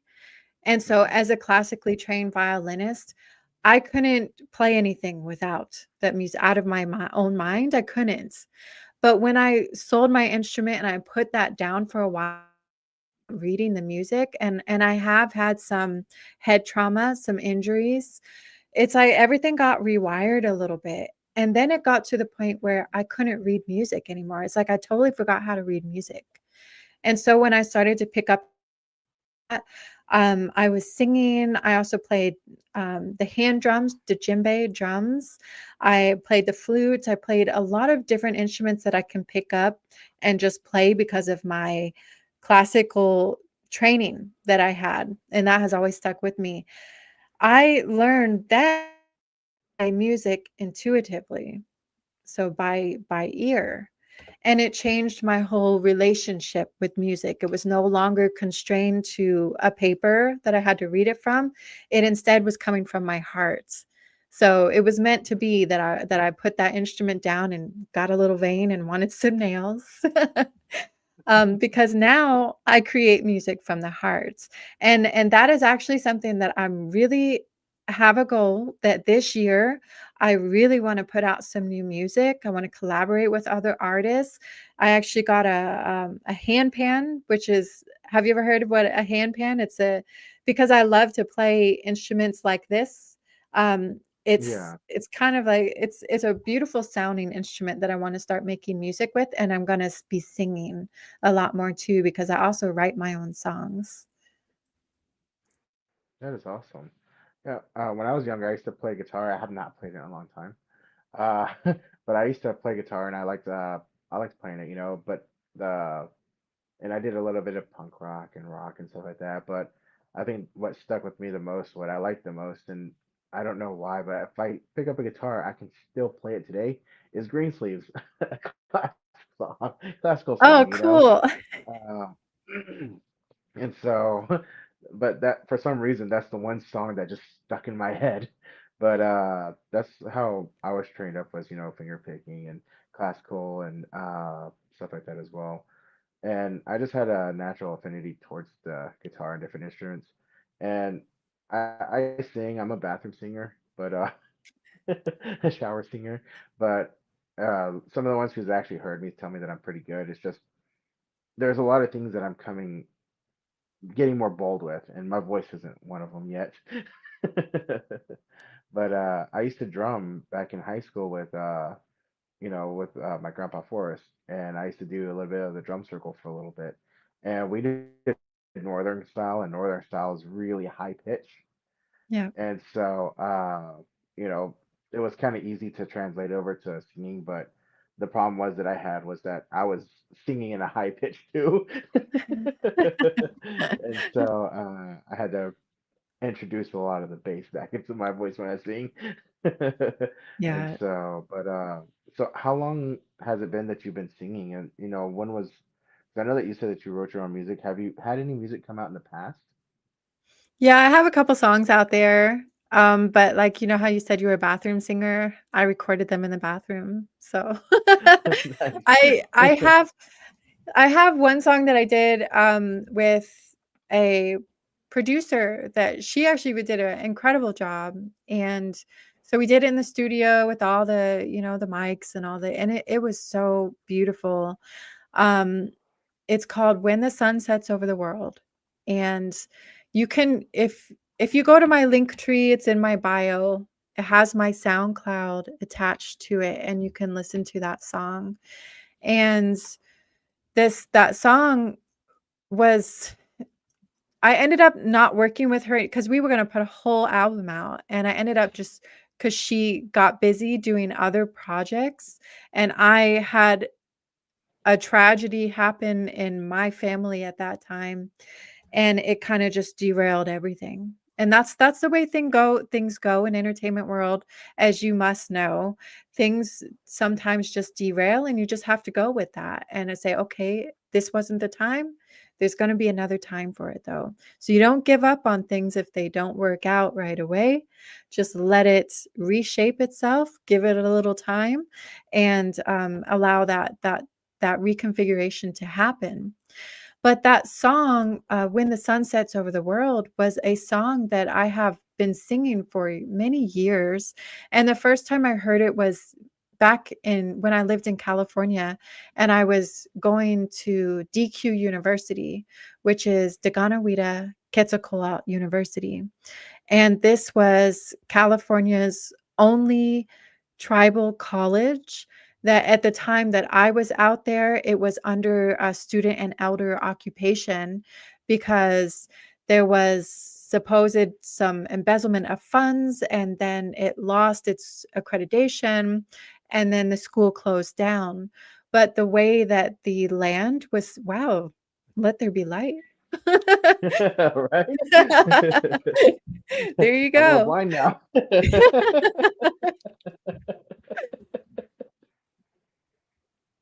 Well, the timing was The vibration. perfect. I know, right?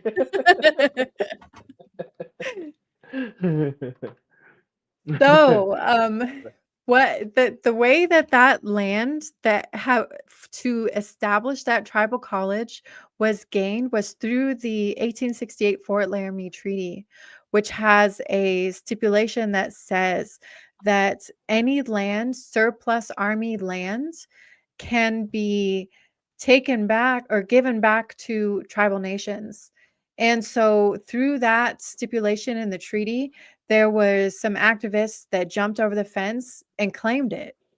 And that's how it became DQ University. And so I was out there at the time as one of the activists on grounds. Our presence was what was needed to keep it going.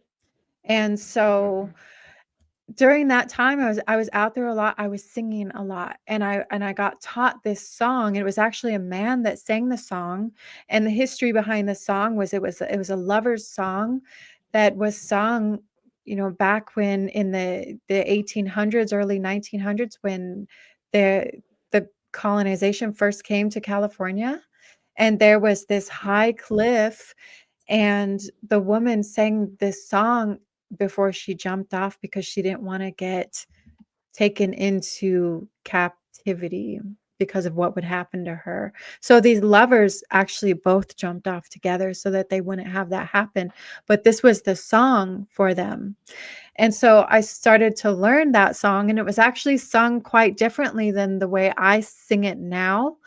And that song always stuck with me. And it said, there's chanting, and then it says, when the sun sets over the world, I'll be thinking of you. No matter how far away, I will always love you. And so I started to sing that song because I felt it so much in my heart. And the style of singing the song started to change until it just became like mine. And I would sing this song anytime I missed my kids, because if you read my book, you hear about the journey with my children. I've had my children ripped from me over and over and over, and very traumatic, just like when they were taking the children from our ancestors and putting them in boarding schools. The names have just changed. We have CPS now, we have agents now. And back then it was, you know, what they were back then. But this song I would sing as a way of putting my voice and my energy and my prayer out there to those that I was separated from and those that I loved, to let them know that I was still there. I was still praying for them. I still loved them. And I used to sing this song when I was in jail too. And when I was in Rapid City, Pennington County Jail, and I was being held there as a political prisoner, I was never given a trial. When I did have a trial, they claimed that I was psychologically unstable and gave me denied my trial based on that I needed a psychiatric evaluation because I found my son that they were holding from me.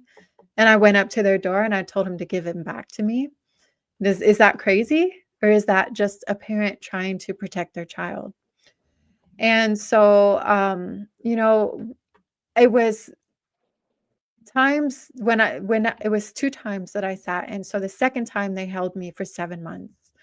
And during that time in Rapid City's Pennington County Jail, 99% of the inmate population was Lakota and Dakota. 99%. So in Rapid City, the civilian population of natives out there is maybe 10 to 11%.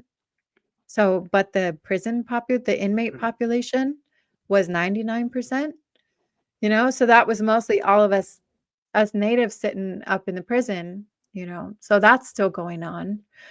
But anyway, when we would go on lockdown, I would start to hear a beat on the wall. And that was my sisters. They were asking me to sing. And so I'd sung that song while we were in there for them too, because it brought them closer to their families and their children that they were missing. And so through music, for me, has become, it wasn't always, but it has become an expression of resilience, of survival, of love, and of belonging, even when you feel like you don't belong, of bringing things together, even though you feel the separation. That's what music has become for me. And I think that's why everything else has been put on the back burner for now, so that I can come forward in that world for the rest of this year. Yeah, and that makes sense, because of course, the government doesn't want, Native Americans standing up or any of us standing up for ourselves because, I mean, look what they did to Leonard Peltier. He finally got out, you know, being finally pardoned after so many years in prison, and which I'm glad that he's out. But there are people that were at the community college in Browning that were, after he was arrested, and basically a political prisoner. They sent out a letter to all the AIM members and all the other tribes and said that, if you ever stand up to the U.S. government, what happened to him will happen to you as well. And they threatened to say that, and this was the FBI that said it out. They said that, that he will never get out of prison. And the first time that he was supposed to get out of prison was around the time that the Patriot Act was actually signed into office, by the president. And I believe that the Patriot Act was under George W. Bush, and that ensured that he was going to stay in prison as a terrorist. And so, for it to see that, yes, they still try to hold on to their threats today. That's just crazy. It's like, hey, they couldn't. I'm glad that you were able to get out. I'm it sucks that you were gone for so long and that they did that to you. But I'm glad that you were able to come out and be able to share your story with us. You know, Yeah. and so I'm And, really glad that and you could be here. that has been one of my biggest motivations behind social media and building the platform that I have, is because back then when that happened, everybody and the people that I did have around me didn't want to help me, you know. In fact, my own mother, like, and it's another thing that this is why I tell people a lot of times you can't always trust your family too. And some people have that a good family that they come from, some people do not. And so I Mhm. was in a position where my own mother was writing letters to the judge telling them that I didn't deserve my children and that they should keep me there. And this was my first time ever being in legal trouble. I had not, this was it wasn't a normal situation for me.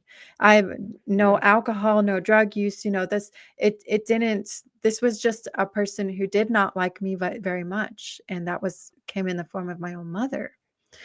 And so I spent a lot of time when I was in there with nothing else to do but to just sit and wait and think and plan and strategize. I said, I'm going to do whatever I can to make sure that if this ever happens to me again or to one of my children or to somebody that I can help, that I'm going to have a platform to be able to make a difference. People are going to hear my story, and I'm going to make sure of that. And so I did plan to sue the state of South Dakota and Child Protection Services. But by the time my heart was healed enough to, because they did break my spirit for a while, by the time I was healed enough to actually pursue that, the statute of limitations had passed. Mhm. And it seems like it's all by design. But what's the next best thing I could do was to share my story, was to write a book. That's really good. And one thing that most people don't know is that actually uh, CPS is a private company. They're private. They're not government ran. Although they do receive compensation from the state, a lot of compensation. Uh, they are actually privately owned and they have immunity across all states. Really messed up. It's something that I looked up and uh, that I found out a few years back, and I was like, wow, there's no way that that is legal at all. It's like like the Federal Reserve. It's Yep. not ran by the government. It's a private bank, Right. and so there's just so much crooked things that go on, just mostly because the United States is a corporation. It's not really a government. It's not really here for us, and yeah, that's what I'm saying, and it was a joke back in the day, but it's like, hey, you really think you should trust the government? Ask a native, you know? We'll tell you, watch out. Oh, we don't trust them at all. And we know Yeah. why. It's in our history. They betray the people constantly. I know everybody or a lot of people think very highly of different presidents, like say like Abraham Lincoln, right? He freed the slaves. Well, he was actually quoted saying that if he could, resolve the economic issues because the South had an upper hand without, freeing the slaves, he would do it. He did it because their labor was cheap because they had free labor. And that's the reason why he freed the slaves. Yet he was also responsible for executing, 18 indigenous men as well at one time and doing mass execution of indigenous people. Mhm. Some people like Theodore Roosevelt, they're like, oh, he got along with the natives. He was on quote, actually, as president, saying the only good native is a dead native. And so the government really doesn't look after the people. The government's out for itself and out for the dollar of itself, as well as the major corporations that run it. It's That's more of right. America Inc. Yeah. And so that's why, even, with standing up and everything, you got to be ready for the consequences. If you're going to stand up, be ready that you may face consequences, which is something that, you had to do. And unfortunately, some of our other, indigenous brothers and sisters have had to go through as well. And so, we really appreciate everything that you've done and, the way that, with your book and the way that you bring a light to it and put a spotlight on it as well, want to make sure that, we really push it out there and push your platform so that way, you already have a very large platform, but, for it to continue to grow, to make awareness, because it, indigenous right now, especially, we're starting to have more of like a world stage, where uh, the world, I call it a world government, but the United Nations are recognizing indigenous tribes, which is awesome. And people from other countries, they have high reverence of indigenous people. And so, you know, it's good that it's coming out now because we've all struggled. And even today, even though it's not happening today, you know, it's like people say, oh, it happened in the past, just leave it there. Well, it wasn't that long ago for our people. My grandmother was a victim of boarding home schools. It's that close to our people. Indigenous people weren't, well, under my family, we weren't U.S. citizens until I think believe it was my grandfather had gone to World War II, and that's what brought us to be citizens. Before then, indigenous people were not citizens. We were like Puerto Ricans. We were American territory, and that's what the reservations are, is American territory. It's actually written in our treaties, in our own constitution, on our tribes, to obey the United States Constitution, and that's just something that most people don't really know. Yep. It's also written in federal law that the relationship between any federally recognized enrolled Indian and the government is that of ward and guard. So Oh, for sure. it's a subservient sort of language, and true sovereignty is not really recognized or granted by the United States government to our people. It's an illusion of And that, sovereignty. mhm. And that's why, like, if you look at the way that the tribes are written, that's why we're pedigreed. That's Mm. why it's not really a point of pride to go off of blood quantum, because whenever they did the blood quantum system, they walked down the line and said, "You're half, you're quarter, you're full, you're half, you're quarter, you're full." They didn't go by any lineage whatsoever. They just literally went down the line saying what you are.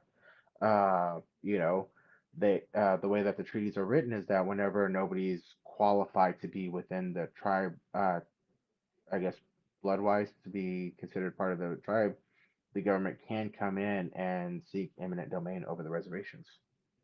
And so the reason why, and people think that, oh, we get retributions from the government. That's where the money from. That's where the healthcare comes from. It's not. It's because of the treaties. In other words, what happened was the military came in and they told the chiefs, here, take this deal for the land, or we're going to come in and we're going to wipe you out with our military.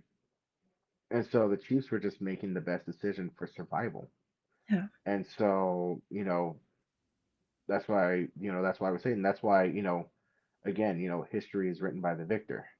And in this case, it was the US government. That's why they're trying to wipe out our knowledge. That's why at the beginning of the episode, and something that I want to play through my future episodes as well, is about the, Native American studies and education that's trying to be pushed here in Texas, because currently there's only 3 schools that teach this education, real history about what happened to us. Most of them is just a little touch on it, and then, oh yeah, they existed, and most people after that don't know that we're still around, you know? And so it's more eye-opening nowadays, but I remember whenever I was younger, we were, told to get on the computers in high school on my reservation and reach out to somebody from a different culture. And so we did that, and people didn't realize. They were like, "Oh, I didn't know Native Americans were still alive. I read about you guys in history books." I was like, "It's inaccurate." And they see like Yeah. Pocahontas, the cartoon, and it's like Right. that is extremely inaccurate. And Well, and they so, even, or they only think of us as like, in the old days or in the old pictures, and mhm, so that's in a way social media has been a blessing for us to be able to put out, who we are now, who we are today, which is very diverse and very modern.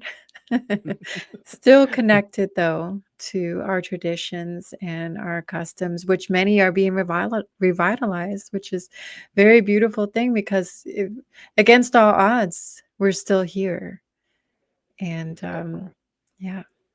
And that's one thing that, I don't know if you saw the hashtag, that one of the hashtags I've been using is hashtag we are still here. And that also supports the Native American Studies bill. And so I do use that because, we are still here. We're all around them, and I'm enjoying a lot of the new shows that are coming out. I enjoy the new directors that are coming out, like, Sterling Harjo. reservation dogs. I always say res dogs, but reservation dogs. Showing modern day life on the reservation. It's not teepees. We're not riding around in horses. They showed the Ish kids. Right. And whenever I watched it, I was like, wow, that reminds me of the reservation straight up. Yep. And so, it's good to see us in these. And not only that, being part of the entertainment world myself, I have played a lot of time period pieces and I have a lot of them coming up, Revolutionary War and all that. But there's a lot of other roles that are starting to come too. Like, I can't really speak on them yet, but, there's another role where I'm going to be in a more modern day, uh, you know, movie, and it's gonna be in the horror genre, but I'm indigenous in today's culture, Uh, I have ideas of different things that I'm writing myself that I would like to turn it into to where, we're all part of this world. And so one of the things I would like to do and that I'm trying to work on is uh doing somewhat of a like a guild, so that way indigenous actors can be looked after. That way we're not mistreated. Because one thing that happened on the first set I was on was Lawman Bass Reeves, and there was a lot of other indigenous actors that I was working along with on the background. And when production would come around and try to bully us around, tell us that we can't do this, we can't do that, you know, they all said, "Hey, we all stand in solidarity." If they tell us that if they kick one of us off, we all walk. They can't make a Western without us. And so it was kind of cool to see us all to come together from different nations because even on the reservation, which I know that a lot of people don't know this, but on the reservation, there's a lot of separation. There's a lot of separation in families. And mine, uh, Little Dog family, and a lot of the No Runner dog, No Runner families, they tend to fight a lot. No Runners fight other families, and everybody fights the little dogs, and it's a lot of separation, and that separation that was caused, in my opinion, the system that was put forth and the feelings of defeat whenever put on the reservation. And so I like seeing how in different places we're all coming back together to try to unite, because even with me, Choctaw stickball is not from my culture, but I love playing it. I hold the reverence for it that the Choctaws would hold for it too, because I know that it was held as a game, little brother of war. And so you know I think that we could do better as being more of one person. That makes us more united, as well as to help support each other. And that's why, I really appreciate you coming out to the podcast. It's really awesome. It's a really good experience. It's really great hearing your story, and hearing the stuff that you had to go through as far as the separation and then coming back to your culture and reuniting. And that's what I would like for everybody else to go through, because there's a lot of people that are still suffering from the anger. They get stuck there. And some people think, oh, it's just me, I'm going through this by myself. And you're really not. That is a common feeling. That is normal, but it's what you do with that anger. Are you gonna drink and do drugs and throw your life away? Are you gonna be meaningful? Do something with your life. Make a change. Be the change that you want to see. And for you, definitely, we can see that you're being the change that you want to see, and that's awesome. That's inspiring. It's definitely been a long journey, but yeah, it is all about the choices that we make and the environments that we choose for ourselves. Because as children, we can't choose our environments, but as adults, we can do the work to place ourselves in healthier environments that allow us to heal, that allow us to thrive and to flourish and to come out of survival mode. Because I think as a lot of Indigenous people, we're born into survival mode. And when you're in survival mode, you're not your true authentic self. You don't even know who you are. And I'm just saying that from experience. I've been in survival mode most of my life up into the last couple of years. So healing is really important. Getting into ceremony, if you can get back into ceremony and get into that way, that helped me a lot. but also learning how to follow my heart and to trust my instincts and to trust myself. And to it was a long, long journey to get to that point that I actually could look in the mirror and say that. And when you love yourself, you are not going to let certain things happen to you, and you are not going to throw your life away when bad things happen, as they always will. Hmm. So it's been an honor to be here with you, and thank you for giving me this opportunity tonight to share and to get to know you more too. It's pretty good to see the things you're doing. I appreciate it. That's why I did this platform. Was one to I like the way that it's moving. Because everybody sees actors, entertainers. They see that. Whenever we book something that they're like, oh wow, they're living a great life. They must have such a great life. But in reality, we have struggles too. Yes, we're having fun. It is work and it's fun work. However, we are people as well too, and I like for people to get to know the artist, and see, that even though you've had a rough past, you had a rough upbringing. However, for you, and same goes for me, for my history too, is that's not a point that we like to point the finger at other people and say it's your fault I'm not succeeding.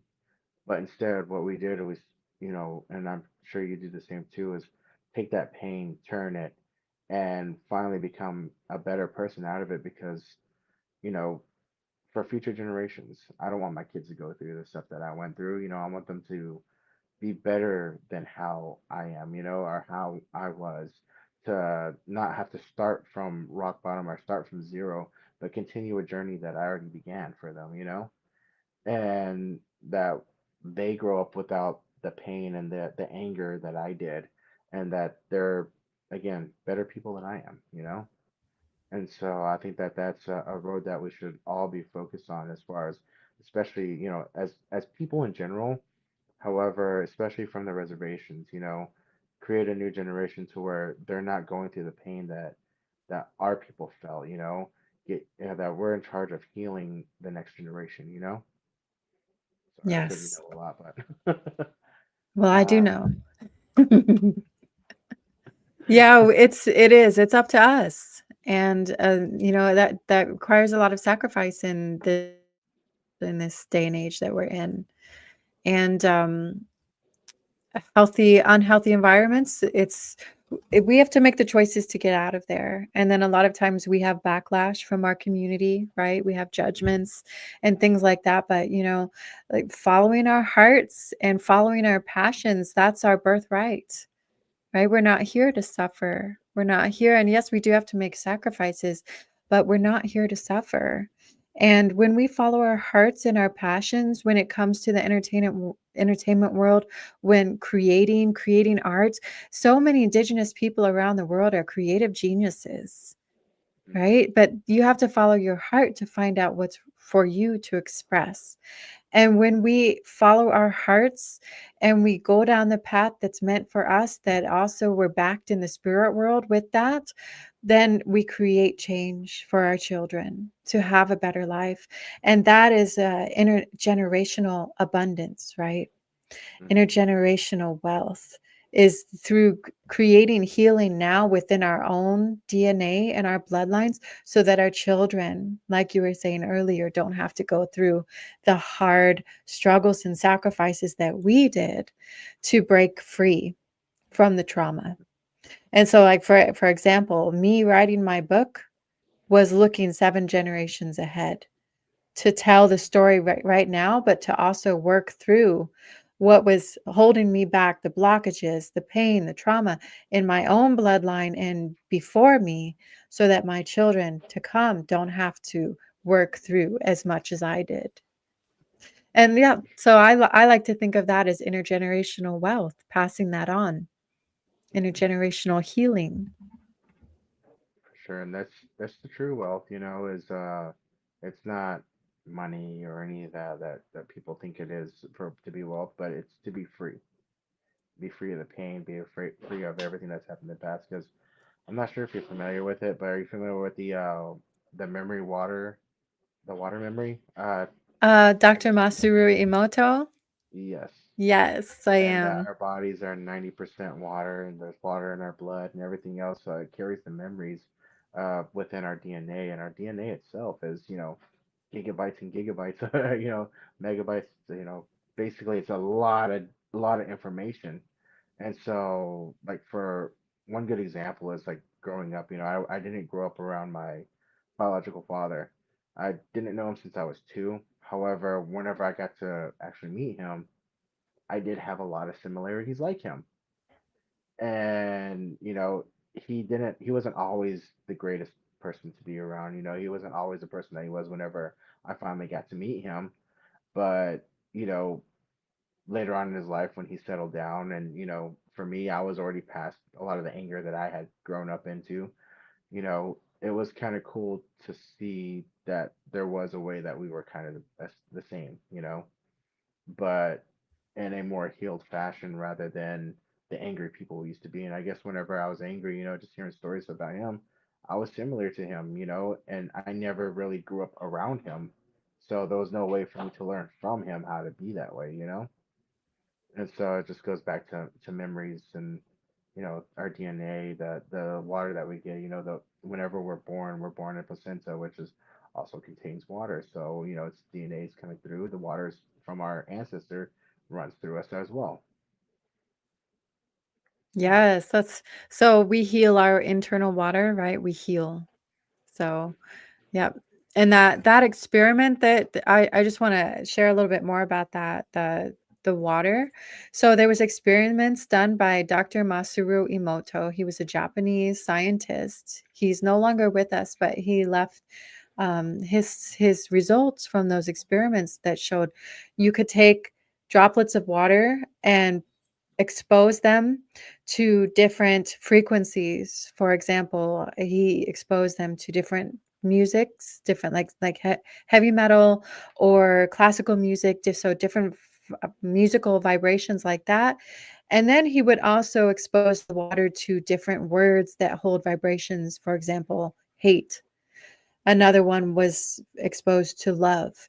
And so these crystals that would form under the exposing to these different frequencies, for example, hate, gave the result of a very distorted, fragmented, unhealthy uh, development of the water. But Hmm. when the water was exposed to the frequency of love through just the word love, it would form into a beautiful, perfect crystal. And so imagine that when your whole body is exposed and all your water droplets and molecules are exposed to these different frequencies, the effects that these frequencies have on you. And so if you're in an environment that's sick, naturally you're going to be sick because everything's connected, right? But if you take yourself out of that environment, and you put yourself in an environment full of love, even if that means you have to separate yourself and be alone, but you're practicing self-love and you're in a safe place. I mean, and I've had to do this myself many times. Then your body is going to heal itself because your water is being exposed to healthy, positive frequencies that change the way your water acts. So that's just a scientific aspect of that. Of course, we say, and what were we out at Standing Rock for during the movement in 2016, 2017? Mni Wachoni is what we would say. And that's water is life. We were out there to protect the water, the pure source of water that was under threat. And so, when the water that we see in our environment is reflected on the water in within us too. So, you can raise the frequency of water in your body through music. You can also do that externally through actual bodies of water. You can go and sing to the water. And that's why our ancestors have done this for generations. That's why we continue to do that. Our singing helps to heal the earth, helps to heal the water externally and internally. And that is very true. And so, Uh, you know, I know that we've gone on for quite some bit of time, and it's actually gone to a full. Usually, when I have two guests, it goes about 2 hours. So it's actually been pretty cool. It's been a great conversation. I really It enjoyed having you has. on the show. And so I do want to thank you. I want to go ahead and let you have your evening with your son as well. I know that's probably getting close to bedtime because there's school tomorrow. Same with my kiddos as well. But thank you very much for joining us today. And again, it's always amazing to have somebody else who's on that's very knowledgeable about this, about vibrations and the energy and being in the entertainment industry as well and being able to protect yourself. It's always really refreshing to have somebody else with that. So thank you very much. Thank you for everything that you've done, as well as all the speaking up and that being the activist and all the hardships that you've had to go through for speaking up as well.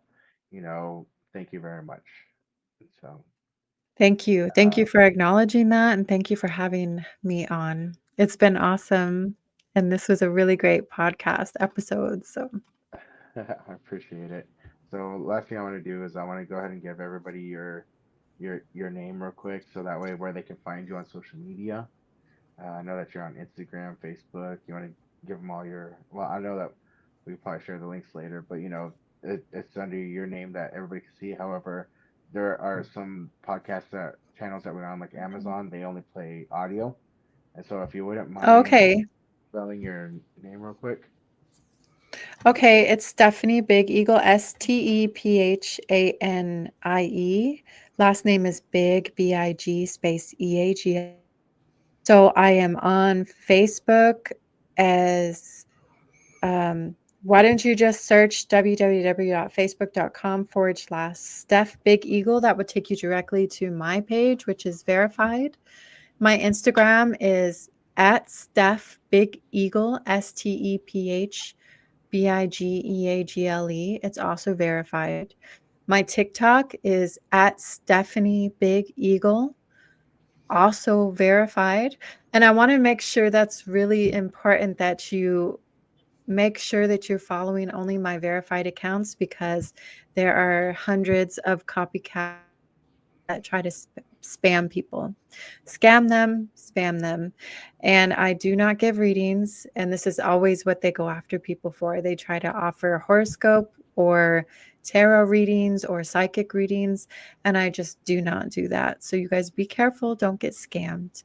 I also have a red note. So I have a link tree that has everything attached, or you can go to my website. My website is www.stephbigeagle.com, or my link tree, linktr.ee/Steph Big Eagle, STEPHBIGEAGLE. My link tree has all of my verified social medias attached to it, so you won't have to wonder if it's me or not. Perfect. Really appreciate you. On behalf of all of us here at Today's Entertainers with Little Dog and Bell Ringer Film Productions, you know, we thank you very much. I know Will's going to want to say something as well too. And so it's been a very amazing show, and so I really enjoyed this episode, and I really enjoyed interviewing you. Will? Yes, Stephanie, I am very happy that you came on to this podcast today. It's very inspiring. There's a lot of things that you talked about that touch me wholeheartedly and that I can relate to. So I appreciate all the insight.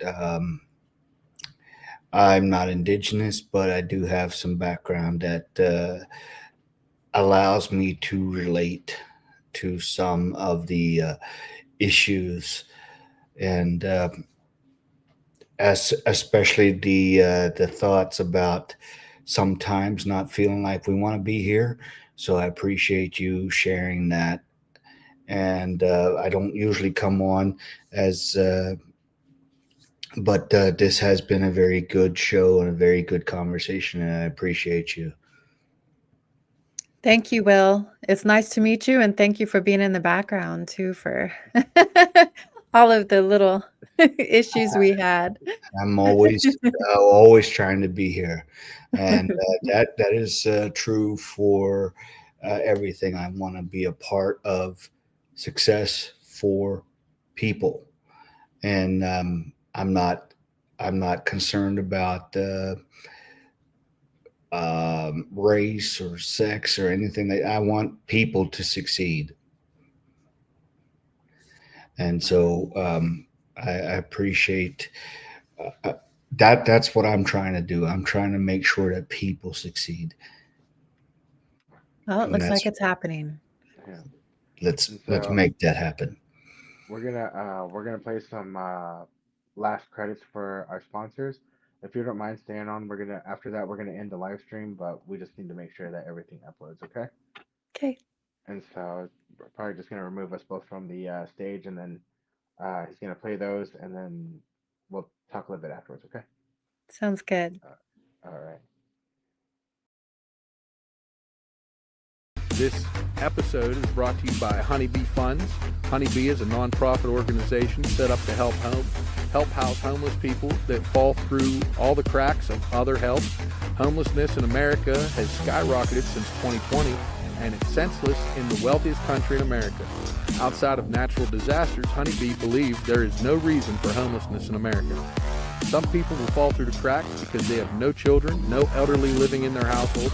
Some homeless people are not recovering from drug addiction or recently released from jail, so they are not viewed as priority for housing. Honeybee Funds is set up to help homeless find a home, even if they have large dog that they count as part of their family. Email charliepooch131@gmail.com if you wish to contribute to Honeybee Funds. Now we will return back to our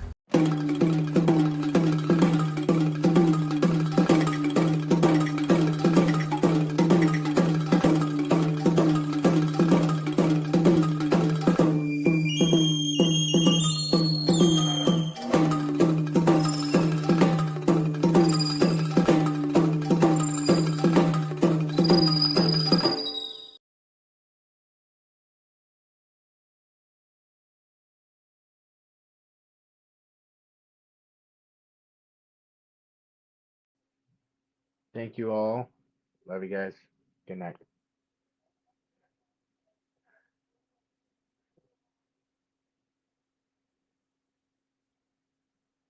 Okay. Oh, are we gonna end the stream, Will?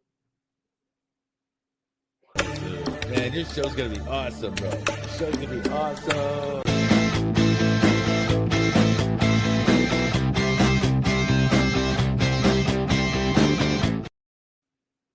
Oh, I guess we're just playing videos. Good night, everybody. Well, we can go ahead and end the stream.